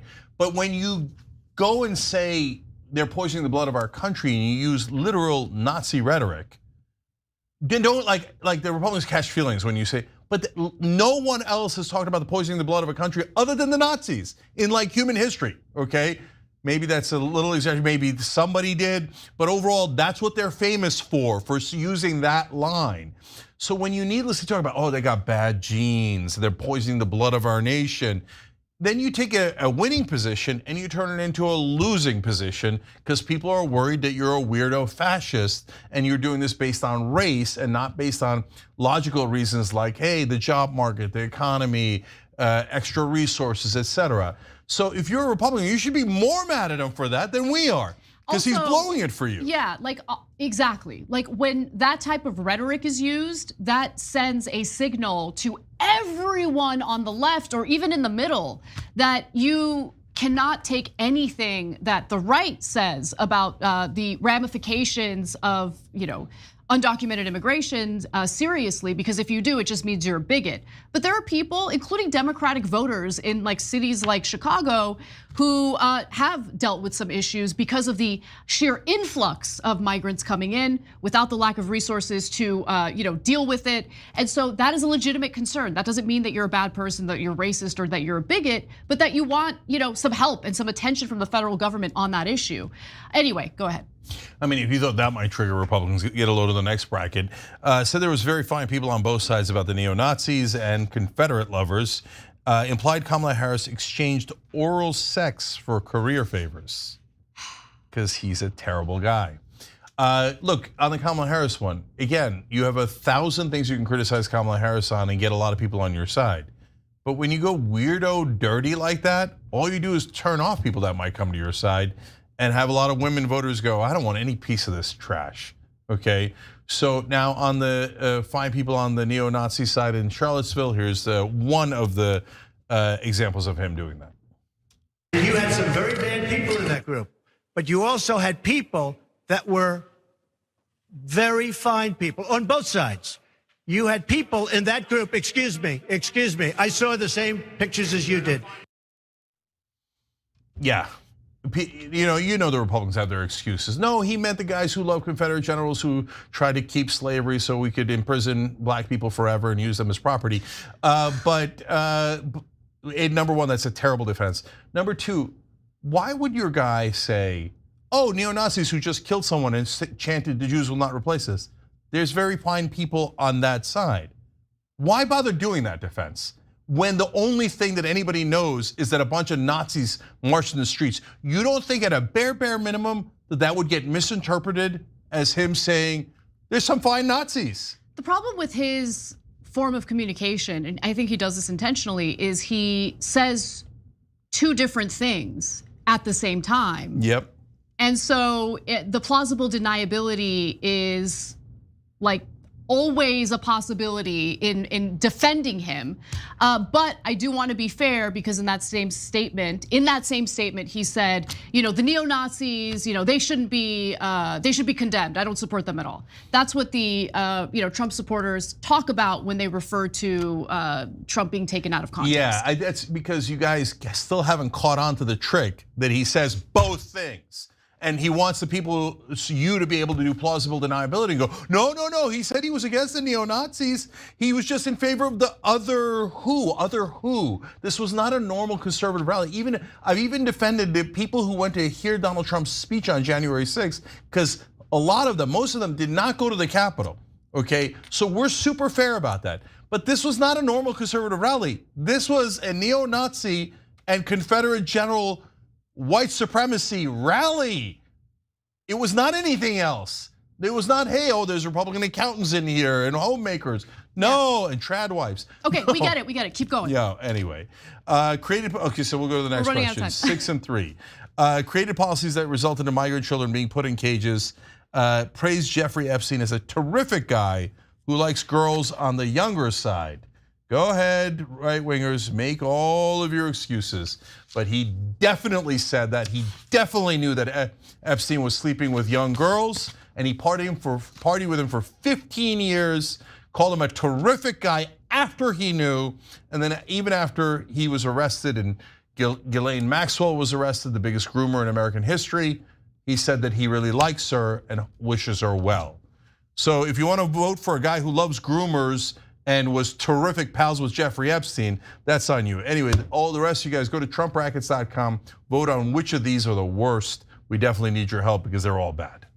All right, when we come back, we will finally do the Bob Woodward book and the new revelations about both Biden and Trump. I put on the blinders, I say I just do it. I'm a very stable genius.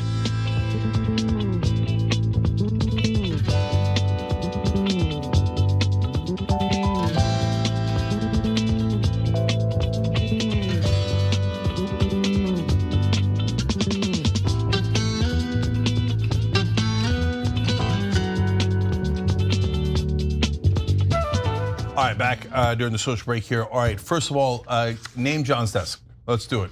It's over there. It's fun for everybody. Okay, fine. If you're helping the campaign a lot, we appreciate you.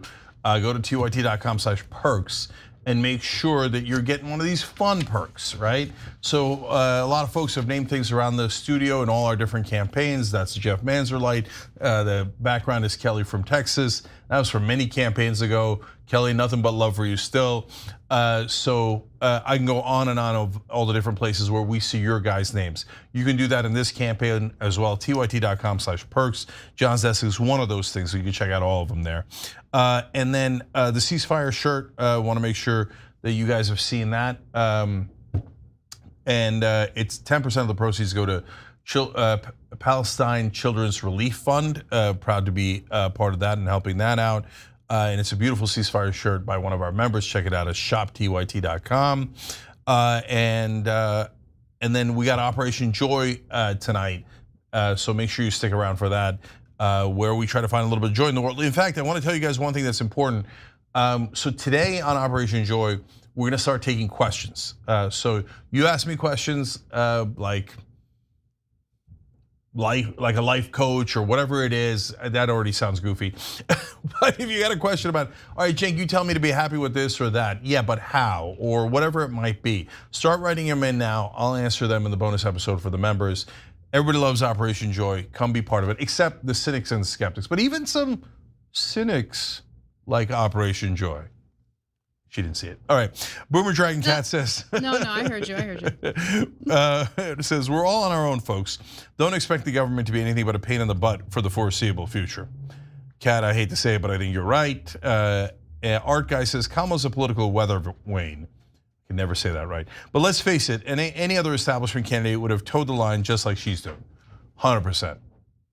So we're gonna get to that story with Elon Musk in a second where we'll talk more about that. Omo said, loyalty looks good. People don't wanna see you piling on the guy that gave you your chance. I think she did good by making a couple of general statements about things they got right and moving quickly on. It's totally legitimate point of view, guys. So there's a little bit of disagreement between us because I think you have to have a bigger break from Biden if you want to win this election. But I understand exactly what you're saying about loyalty, and that is the countervailing force there. People don't want to have you seem too disloyal, then they dislike you as a person. So great point, thank you for sharing it. Crazy Laika Fox, you have to see the spelling, but it's fun, said Democrats still have not looked inward about why they lost in 2016. Totally, I totally agree with that. 100%. All right, let's go to Twitch, beloved community here. I love these guys. Next polarity says, I'm sure surplus that Israel is writing the checks as we speak for USA hurricane relief. I mean, we gave them 26 plus 4, 30 billion this year. They have a surplus, so I'm sure they're getting the checks right back to us. That's hilarious, nice job. Obviously that's not happening. This special ally only takes, never gives. Koshka the Merc says, in the US, climate change is a political issue. In the rest of the world, it's just science. Exactly. Goose Jail says, I stayed for Hurricane Katrina and ended up stuck in downtown NOLA. Never do that again. So take it from someone who went through it. Please get out of the way of the hurricane.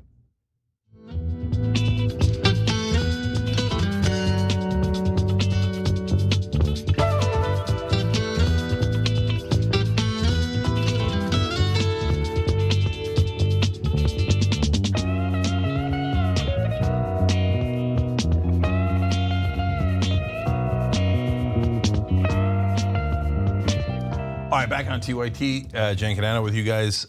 Jesse, thank you for upgrading your membership through the join button below. It makes a huge difference, allowed us to keep prices low on YouTube throughout the entire inflation period. We appreciate you guys. All right, and Electric Ian, spelled electrician. I get it, Ian. Thank you for gifting 5 Young Turks memberships. We appreciate you. Casper. All right, we got to talk about Bob Woodward's new book, War.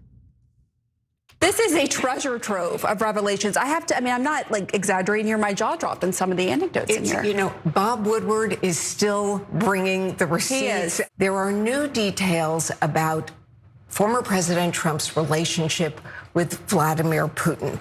Specifically, the book reveals phone calls never before revealed between Trump and Putin, including a verbatim conversation.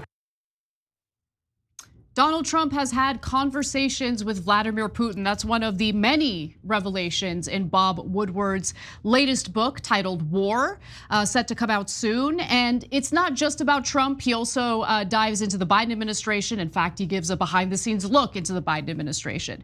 But of course, he couldn't help but also mention some of the latest news in regard to Donald Trump and his relationship with Putin. Now, we learned that Trump and Putin have been keeping in touch, and they've had several conversations, according to what one Trump aide told Woodward. Woodward wrote that a former Trump aide recounted being told to leave a room so Trump could have what he said was a private phone call with Russian President Vladimir Putin. Woodward adds, according to Trump's aide, there have been multiple phone calls between Trump and Putin, maybe as many as 7 in the period since Trump left the White House in 2021. But obviously, we don't know what was in those conversations. He wasn't president at the time. And while I'm sure that there's all sorts of speculation, again, we don't know what they were talking about. But it is interesting that those in Trump's orbit have denied this. Jason Miller, who served under Trump while he was president and now works for Trump's campaign, pushed back on the claim when asked about it by Woodward, saying, not that I'm aware of. And Trump campaign communications director Stephen Chung also denied the allegations and essentially referred to Woodward's allegations about Trump, made up stories, and called them the result of Trump derangement syndrome. Yeah, so I think the press is getting this story very wrong in a couple of ways. Later we'll talk about how the book actually had much more devastating facts about Joe Biden. But staying on Trump here, so there's a couple of things that I don't really care much about, and then something that I care a lot about.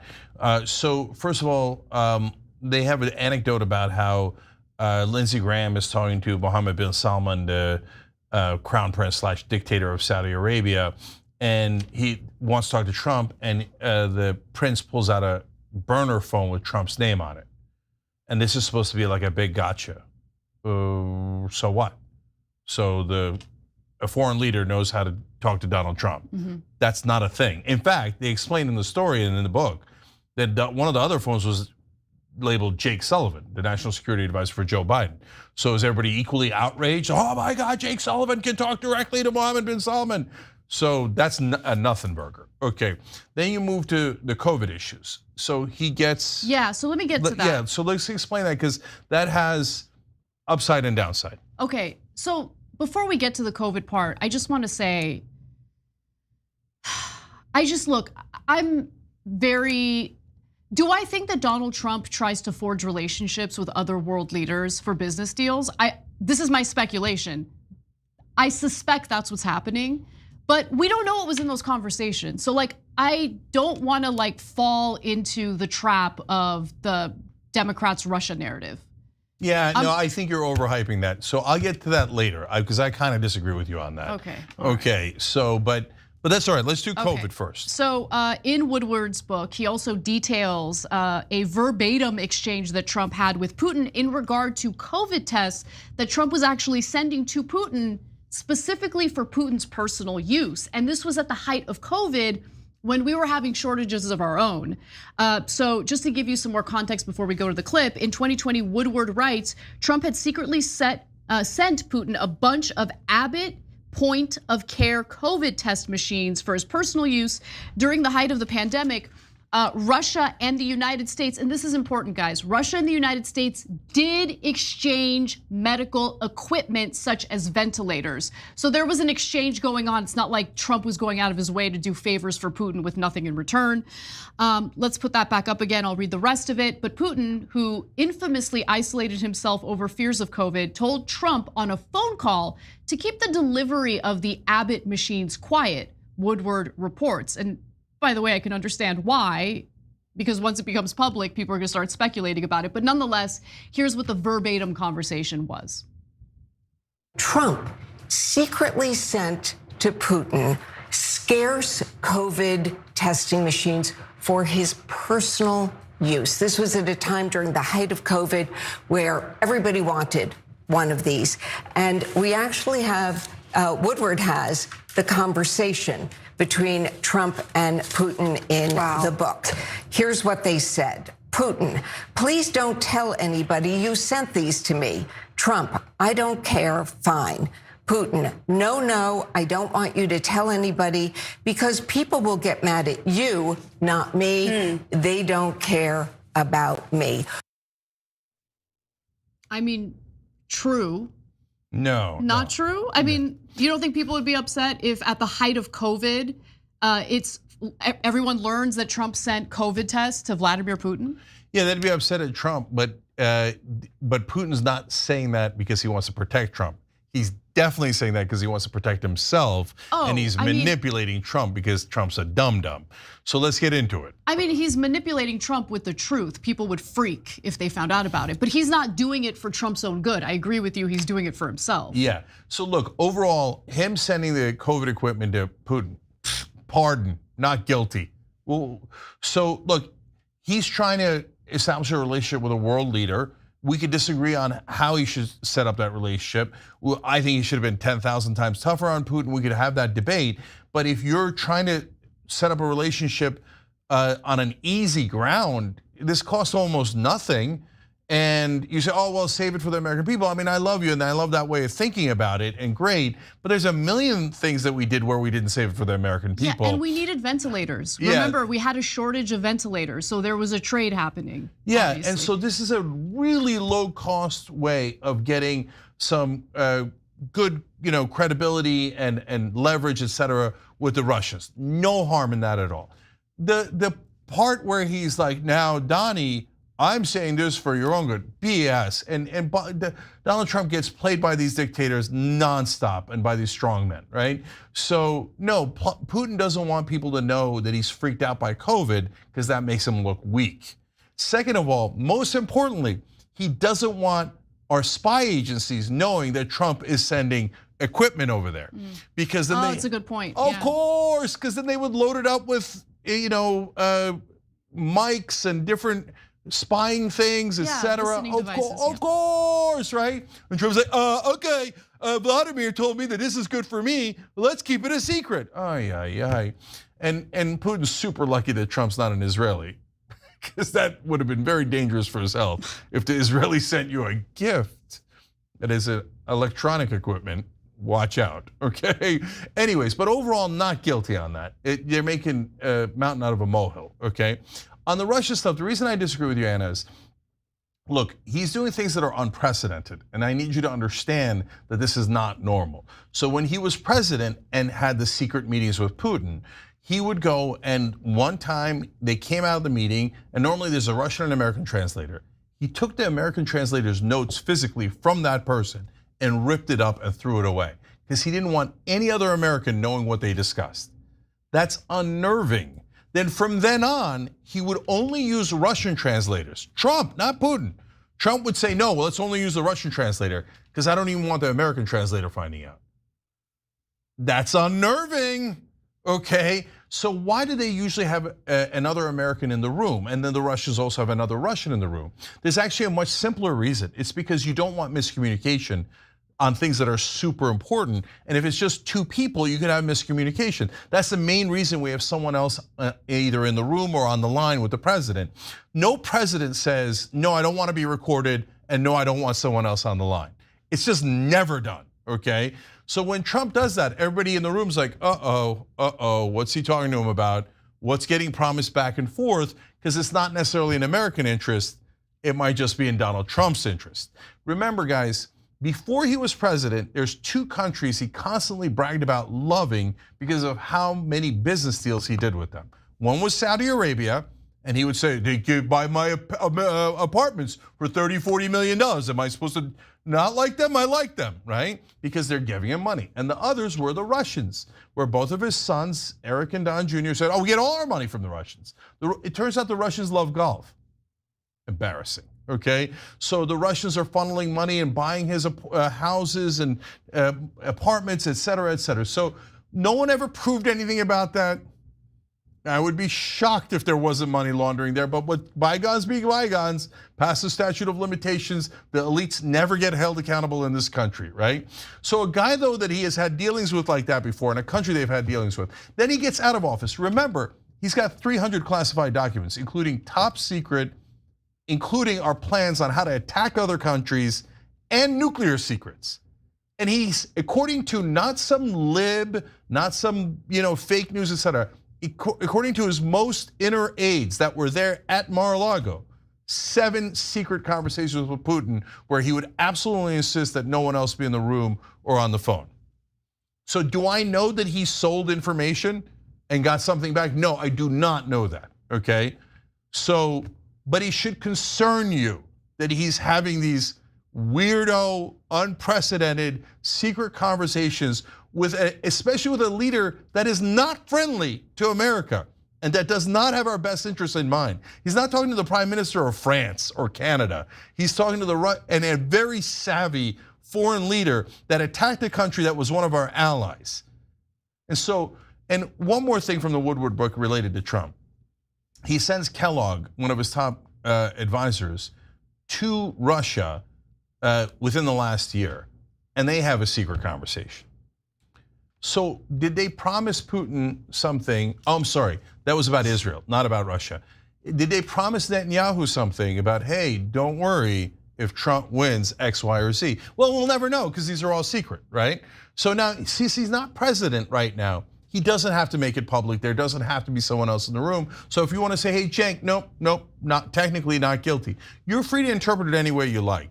But I'm deeply worried about him going around the US government when he's not the president, but he could get back into power and having all these secret conversations with people who are either taking our money like Israel or have a lot of vested interest against us like Russia.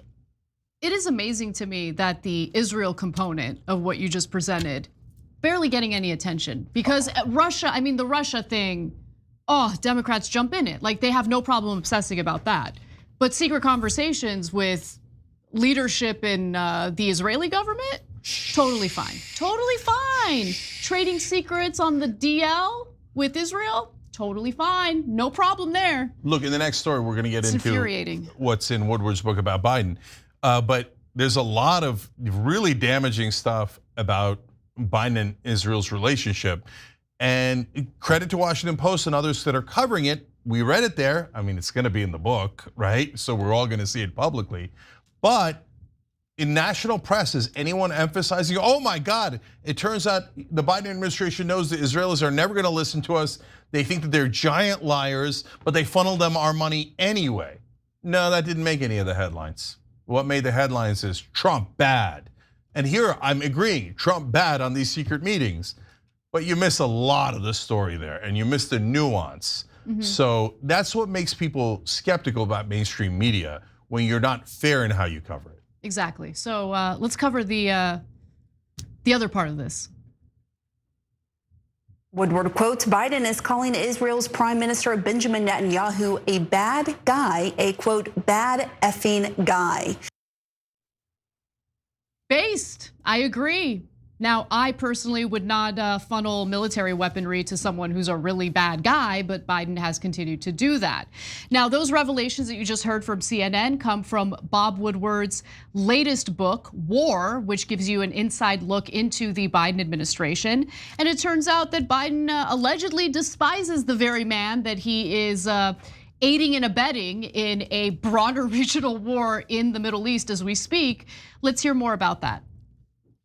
Bring us into the scene when Biden boils over with anger against Prime Minister Benjamin Netanyahu. Right, so there are actually a lot of these scenes. So publicly, of course, we know President Biden has been a staunch ally of Israel, standing behind Israel. But you really see how after October 7th, as the war in Gaza escalated, intensified, Biden loses his temper. He says he's furious with Netanyahu, and he says to an aide, quote, "That son of a," you can read it on there, Bibi Netanyahu, "he's a bad guy. He's a bad effing guy. He doesn't give a about Hamas. He gives a blank only about himself. He's an effing liar. 18 out of 19 people who work for him are effing liars." So look, it's so frustrating how we all know that internally in the Biden White House, this is how Biden actually feels. It's not like this is the first time we've heard about Biden not being happy with Netanyahu. Then why do you keep enabling Netanyahu? Now, some might argue, well, Biden has no say over the way that Israel prosecutes the war in the Middle East. I totally disagree. We fund and provide 90% of their weaponry. Like, come on. No, anyway, yeah, that's so. It's Look, such a ridiculous argument. There's two different components of this portion of the Woodward book. One is the relationship with Israel, and the other is Biden's potentially colossal errors. So I want to come back to that in a second. But on the issue of Israel, so this book does the same thing as far as I can tell, based on the excerpts, because the book hasn't come out yet. We only have seen the excerpts that the media is running. Does the same thing that all mainstream media does. Like, oh my God, the Israelis, golly gee, they frustrate us, and Biden secretly disagrees with them, and so does Kamala Harris, and so does everyone else. And they never talk about the 800-pound gorilla in the room, right? So if you've ever been online, there's this great, ever been online? I've seen this thing online where they ask you to count the number of passes between these players in basketball, and you're concentrating so hard on that, and that you miss later on when you rewatch the video, there's a guy in a gorilla suit that walks by. And so this is Israel, our funding to Israel is the guy walking across the screen with a gorilla outfit, right? We're giving them $26 billion, yet nobody talks about it. They're like, oh golly, gee, Biden's so frustrated. But there's nothing he can do. What do you mean there's nothing he could do? He could stop the funding. He could stop the weapons. But to people in Washington, that is unacceptable, sacrosanct, unthinkable. How could you not give Israel everything they have ever demanded? Who would be so insolent as to disagree with our occupiers? No, look, I get that argument, Cenk, but here's what I don't understand. Okay, Joe Biden's 81 years old, his political career is coming to an end. And I would like to believe that if I spent 50 years of my life kowtowing to people that I despise, right, just to play the game of politics, once I know, my career is wrapping up, I'm gonna go all out. And I'm gonna do what I want. What's gonna happen? I know what's gonna happen. Oh, he's not gonna get reelected? No, you're missing it. So I hear you, that's what a decent person do, that's what a strong person would do. But here's what they walk in the room and tell you, which is, and this is not a conspiratorial day, this is just a normal political conversation in DC. They'll say, Mr. President, please, we've got a campaign to run. AIPAC's spending over $100 million in this election. And so we can't have you going out there and endangering the rest of the party for your own personal emotional release. We need this money for Democrats, otherwise the Republicans are going to win. You have to do everything that AIPAC tells you to do. Please, Mr. President, this is so important. But besides which, Anna, they don't even bother having those conversations anymore. They used to have those conversations. Now, there's not a single person in the room that objects to anything that's Israel's doing. They all assume they must follow every command of AIPAC. And remember, AIPAC's not just, it's definitely not for Jewish Americans. In fact, they've targeted Jewish Americans like Andy Levin in the past. And it's not even for all Israelis. It's now a right-wing pro-Netanyahu group So the reason they went after Andy Levin and spent $4 million against him because he dared to say the Palestinians should also have a state. They're like, no, we're gonna take all the land. That's what Netanyahu said. Fire Andy Levin, right? So that's who the thugs at AIPAC are. So everyone in Washington is so scared of them. And remember, Anna, the reason you're not a politician is because you're a person who's strong and brave, et cetera. These politicians are coward servants. They take orders from any donor that comes by. Joe Biden has been a pathetic weakling his whole life. He was known as the senator from MBNA. That was a credit card company. So now, here we go. On Israel, McGurk says, and he's a bad guy, always doing what Israel wants. Biden's a Middle East coordinator. He says, the Israelis always do this. They claim we got the intel, you'll see it. But like 50% of the time, the so-called intel doesn't actually show up. So even McGurk knows the Israelis are definitely lying whenever they say anything publicly or even privately to the US administration. Blinken thought that Yoav Gallant, who was supposed to be one of the moderates in the cabinet, the defense minister for Israel. Now, this is not Gallant saying it, this is Blinken saying it about Gallant. He says, it doesn't matter how many people die. I have a mission to eradicate Hamas, and it doesn't matter how many Palestinians die. It doesn't matter how many Israelis die. Ugh, it's so disgusting. So that's what Blinken. So disgusting. I can't. Ugh. That's what Blinken thinks Gallant thinks. But Blinken tells Biden, we must follow their orders. Please send him the $26 billion right away. They don't care about anyone's lives, okay? Nothing. Doesn't matter what the identity is, man. I mean, here you have it. Okay, all right. And last two things on Israel. Biden complained that Netanyahu was a liar, as Anna told you. And he said 18 out of 19 people who work for Netanyahu are liars. So he knows that Israel's lying every time. And then he comes out here like a dog publicly and goes, oh, we trust our beloved special ally Israel. How about Kamala Harris? She had a pleasant conversation with Netanyahu, of course. And then she came out, this was a while back, and said she would not be silent about Palestinian suffering. And the Washington Post and Bob Woodward and everybody writes this as this infuriated Netanyahu. And it's almost like it's a mark against Kamala Harris. You've angered the dear leader of the planet. How could you, Kamala Harris? But okay, now I want to move to the more important things about Biden bungling things. There should be giant national stories today. It's startling that reporters can read this and not think that they're huge. So, all right, number one, when talking to the Russians or about the Russians and the potential invasion of Ukraine, Biden accidentally said it could be just a minor incursion. That's really bad.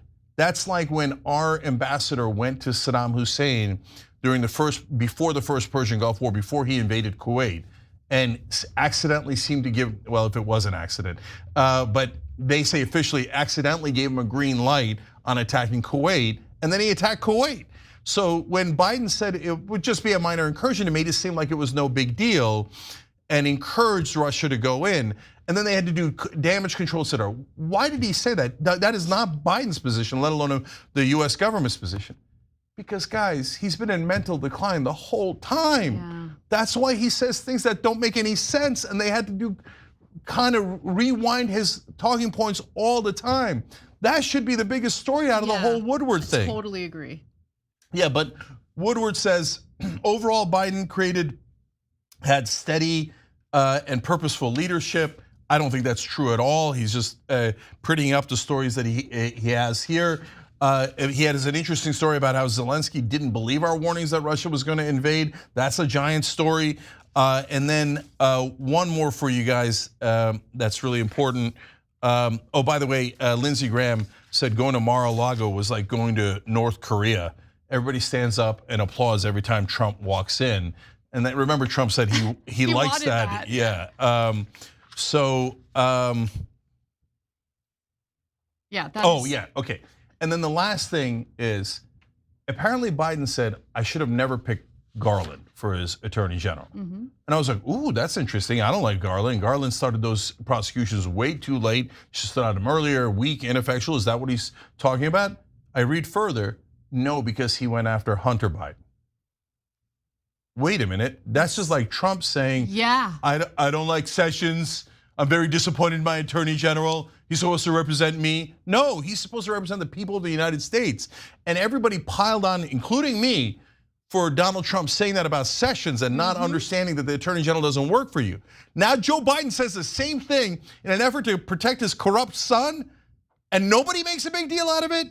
Cenk, are you finally seeing what I've been trying to say, right? That What's there's that? Look, that there's different treatment depending on who's being targeted in the press. So it's not necessarily that legacy media or mainstream media is just flat out fabricating things or making up stories. It's that they omit certain details to the story. So what it does is it gives you the perception that Donald Trump in certain ways is like a unique kind of evil. And look, when it comes to trying to interfere with the election and overturn the election, that is very bad, okay? I am not in any way justifying that, and I have not seen that on the Democratic side. However, a lot of the behaviors that Trump got criticized for are also being practiced by, leadership and figures on the left or in the Democratic Party, and that never gets reported.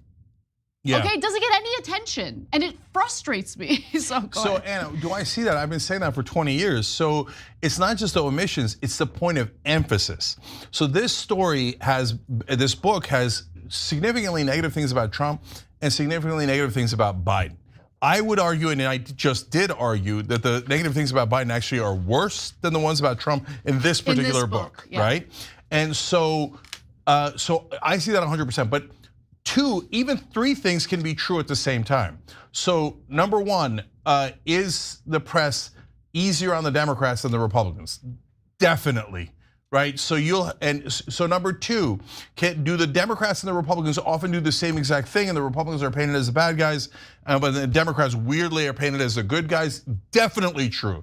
We can show you dozens of examples when they agree on serving their donors, but Democrats are painted in a positive light for serving their donors, and the Republicans are painted in a negative light. Those are true. But it's also true that Trump is unique. Biden, for all of his terrible actions, and I could tell you all the criticism we did of Obama when he was in charge, and of Bill Clinton, Hillary Clinton, etc. None of them tried to do a coup against America. If you're a Republican, you're gonna catch feelings no matter what. But the brother wouldn't use his real electors because they wouldn't agree to an illegal coup against America. He created fake electors to try to steal the 2020 election. And he's unique in his insanity. Like, no one else thinks, hey, maybe we shoot protesters in the leg and we use the US military to do that. Maybe the Second Amendment guys can take out Hillary Clinton's judges. These are not normal things that even bad, corrupt politicians say. I mean, he's extraordinarily weird, stupid, most importantly, dangerous.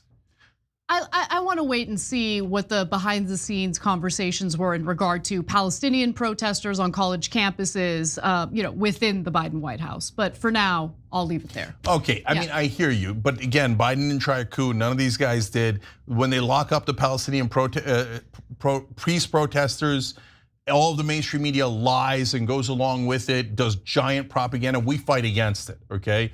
But don't tell me that you're gonna shoot Black Lives Matter protesters in the leg and use the US military to do it and pretend it's normal. It's not. Imagine if Biden said, no, well, maybe let's shoot some, maybe let's shoot some right-wing protesters. Oh, they're protesting me? Why don't we just bring in the military to shoot them? You'd lose your mind, wouldn't you, if you're a right-winger? You'd lose your mind. Everyone should lose their mind. Of course, but when Trump does it, MAGA goes, no, it's okay. I'm just like establishment media. I'm gonna just ignore every bad thing Trump does. All right, be the person that you thought you hated.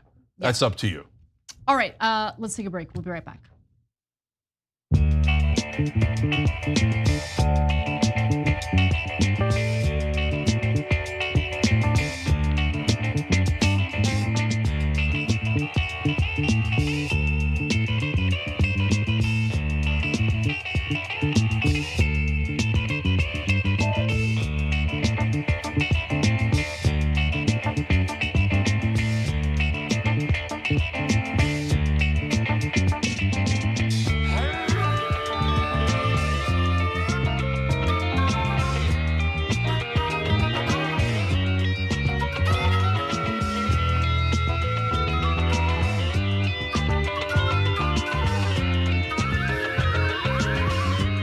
right, guys, so a bunch of things to tell you guys. Number one, Operation Joy set to go in under 10 minutes here. If you got questions that you want to ask me, all right, well, I had this difficulty, or what do you think about this, and how do I get to happiness despite those things, etc., send them in right now.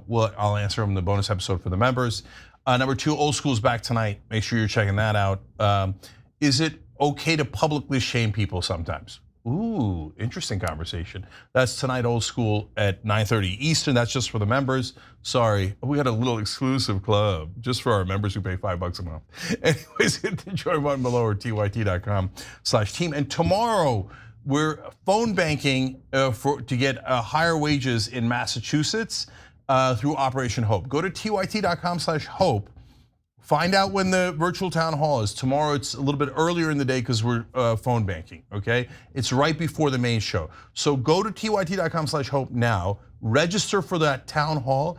Last time we did it, we broke a record for a number of calls to help the main ballot measure. It's measure 1, and you vote yes to get money out of politics in Maine.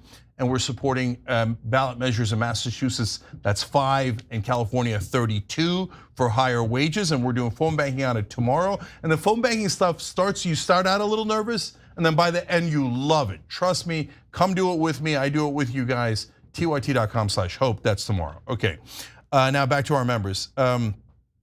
Brickhouse Mama 98 getting started early said, my hashtag Team Joy for today. My stepmom in Salisbury, North Carolina was okay. Only some roads closed and lots of rain. Now we're praying for my cousins in Florida. Okay, thank you for writing in on that.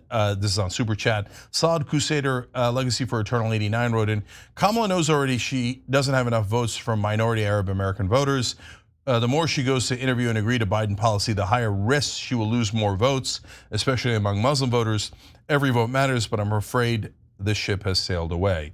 So guys, they've kind of given up on addressing Arab American voters. They're just going, look, just try not to talk about it. If anybody ever asks you, say that you're forever loyal to Israel and get out of the conversation as early as you can. She's not going to change any of our positions, totally, utterly owned by the donors.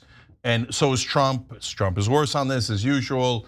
That's your normal caveat, but it doesn't make Kamala Harris any better. She won't move our policy 1 inch. She doesn't care. She just wants to do what she's told to do. So that's just reality. Sean Marlin says, the establishment is always right. If Harris loses, it's because she picked a progressive running mate. Can't wait to hear this line from MSNBC and CNN. Of course, that's exactly what MSNBC and CNN will say afterwards, but it doesn't really matter because no one, older voters, it makes a giant difference, unfortunately, and they listen to them, but no one else listens to mainstream media anymore. Shadow Quantum says, Cenk and Anna, love you. Love you right back. The best audience in the world. We'll be back. I just love you.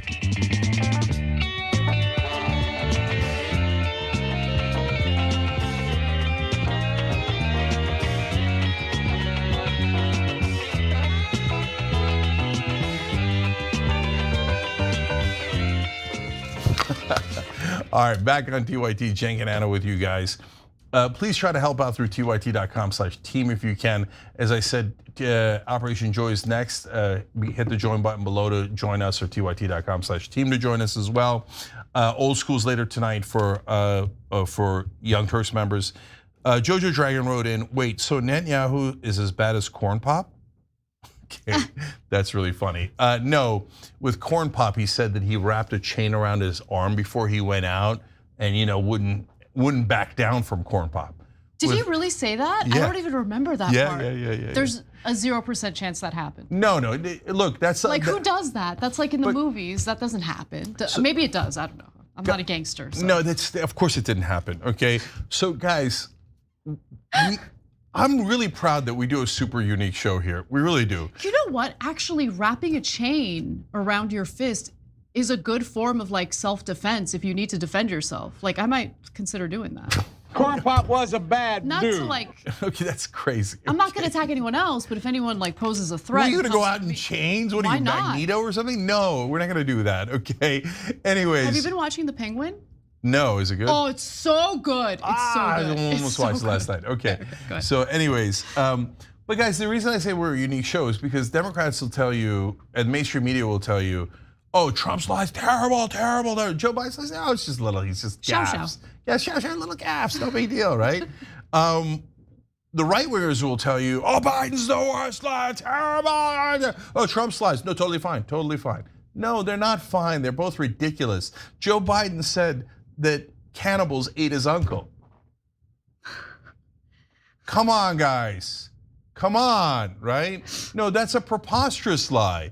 He's just like, Trump's lies are more dangerous. Dangerous, okay? But Biden's lies are arguably even more preposterous than Trump's. I mean, him saying that he went and got arrested with Nelson Mandela protesting apartheid. If Trump had said that, people would be like, crazy. As my dad would say, he is a crazy, okay? Biden says, like, okay, don't look away, look away. And we're not trying to fight an old battle with Biden. We're just being honest with you guys. It's a critique on, like you said, what's being emphasized in the media, and just be fair and report the facts. Like, I think that's the important thing to take away here. So Manuel Sandoval has a really great point here. And proposal. I hate that I have to work while TYT's on. Can you please push a bill that would make it illegal to work while TYT's on? Finally, somebody's thinking, okay? I mean, I would pass a law mandating that workplaces allow you to listen to your headphones while you're working. Okay, I wouldn't. Including the bonus episode, he says, I want to give my full attention to Jen and Anna. I don't want to have to pause. You're the best part of my day. You're wonderful for saying that. Let's go to the bonus episode now. Let's do Joy.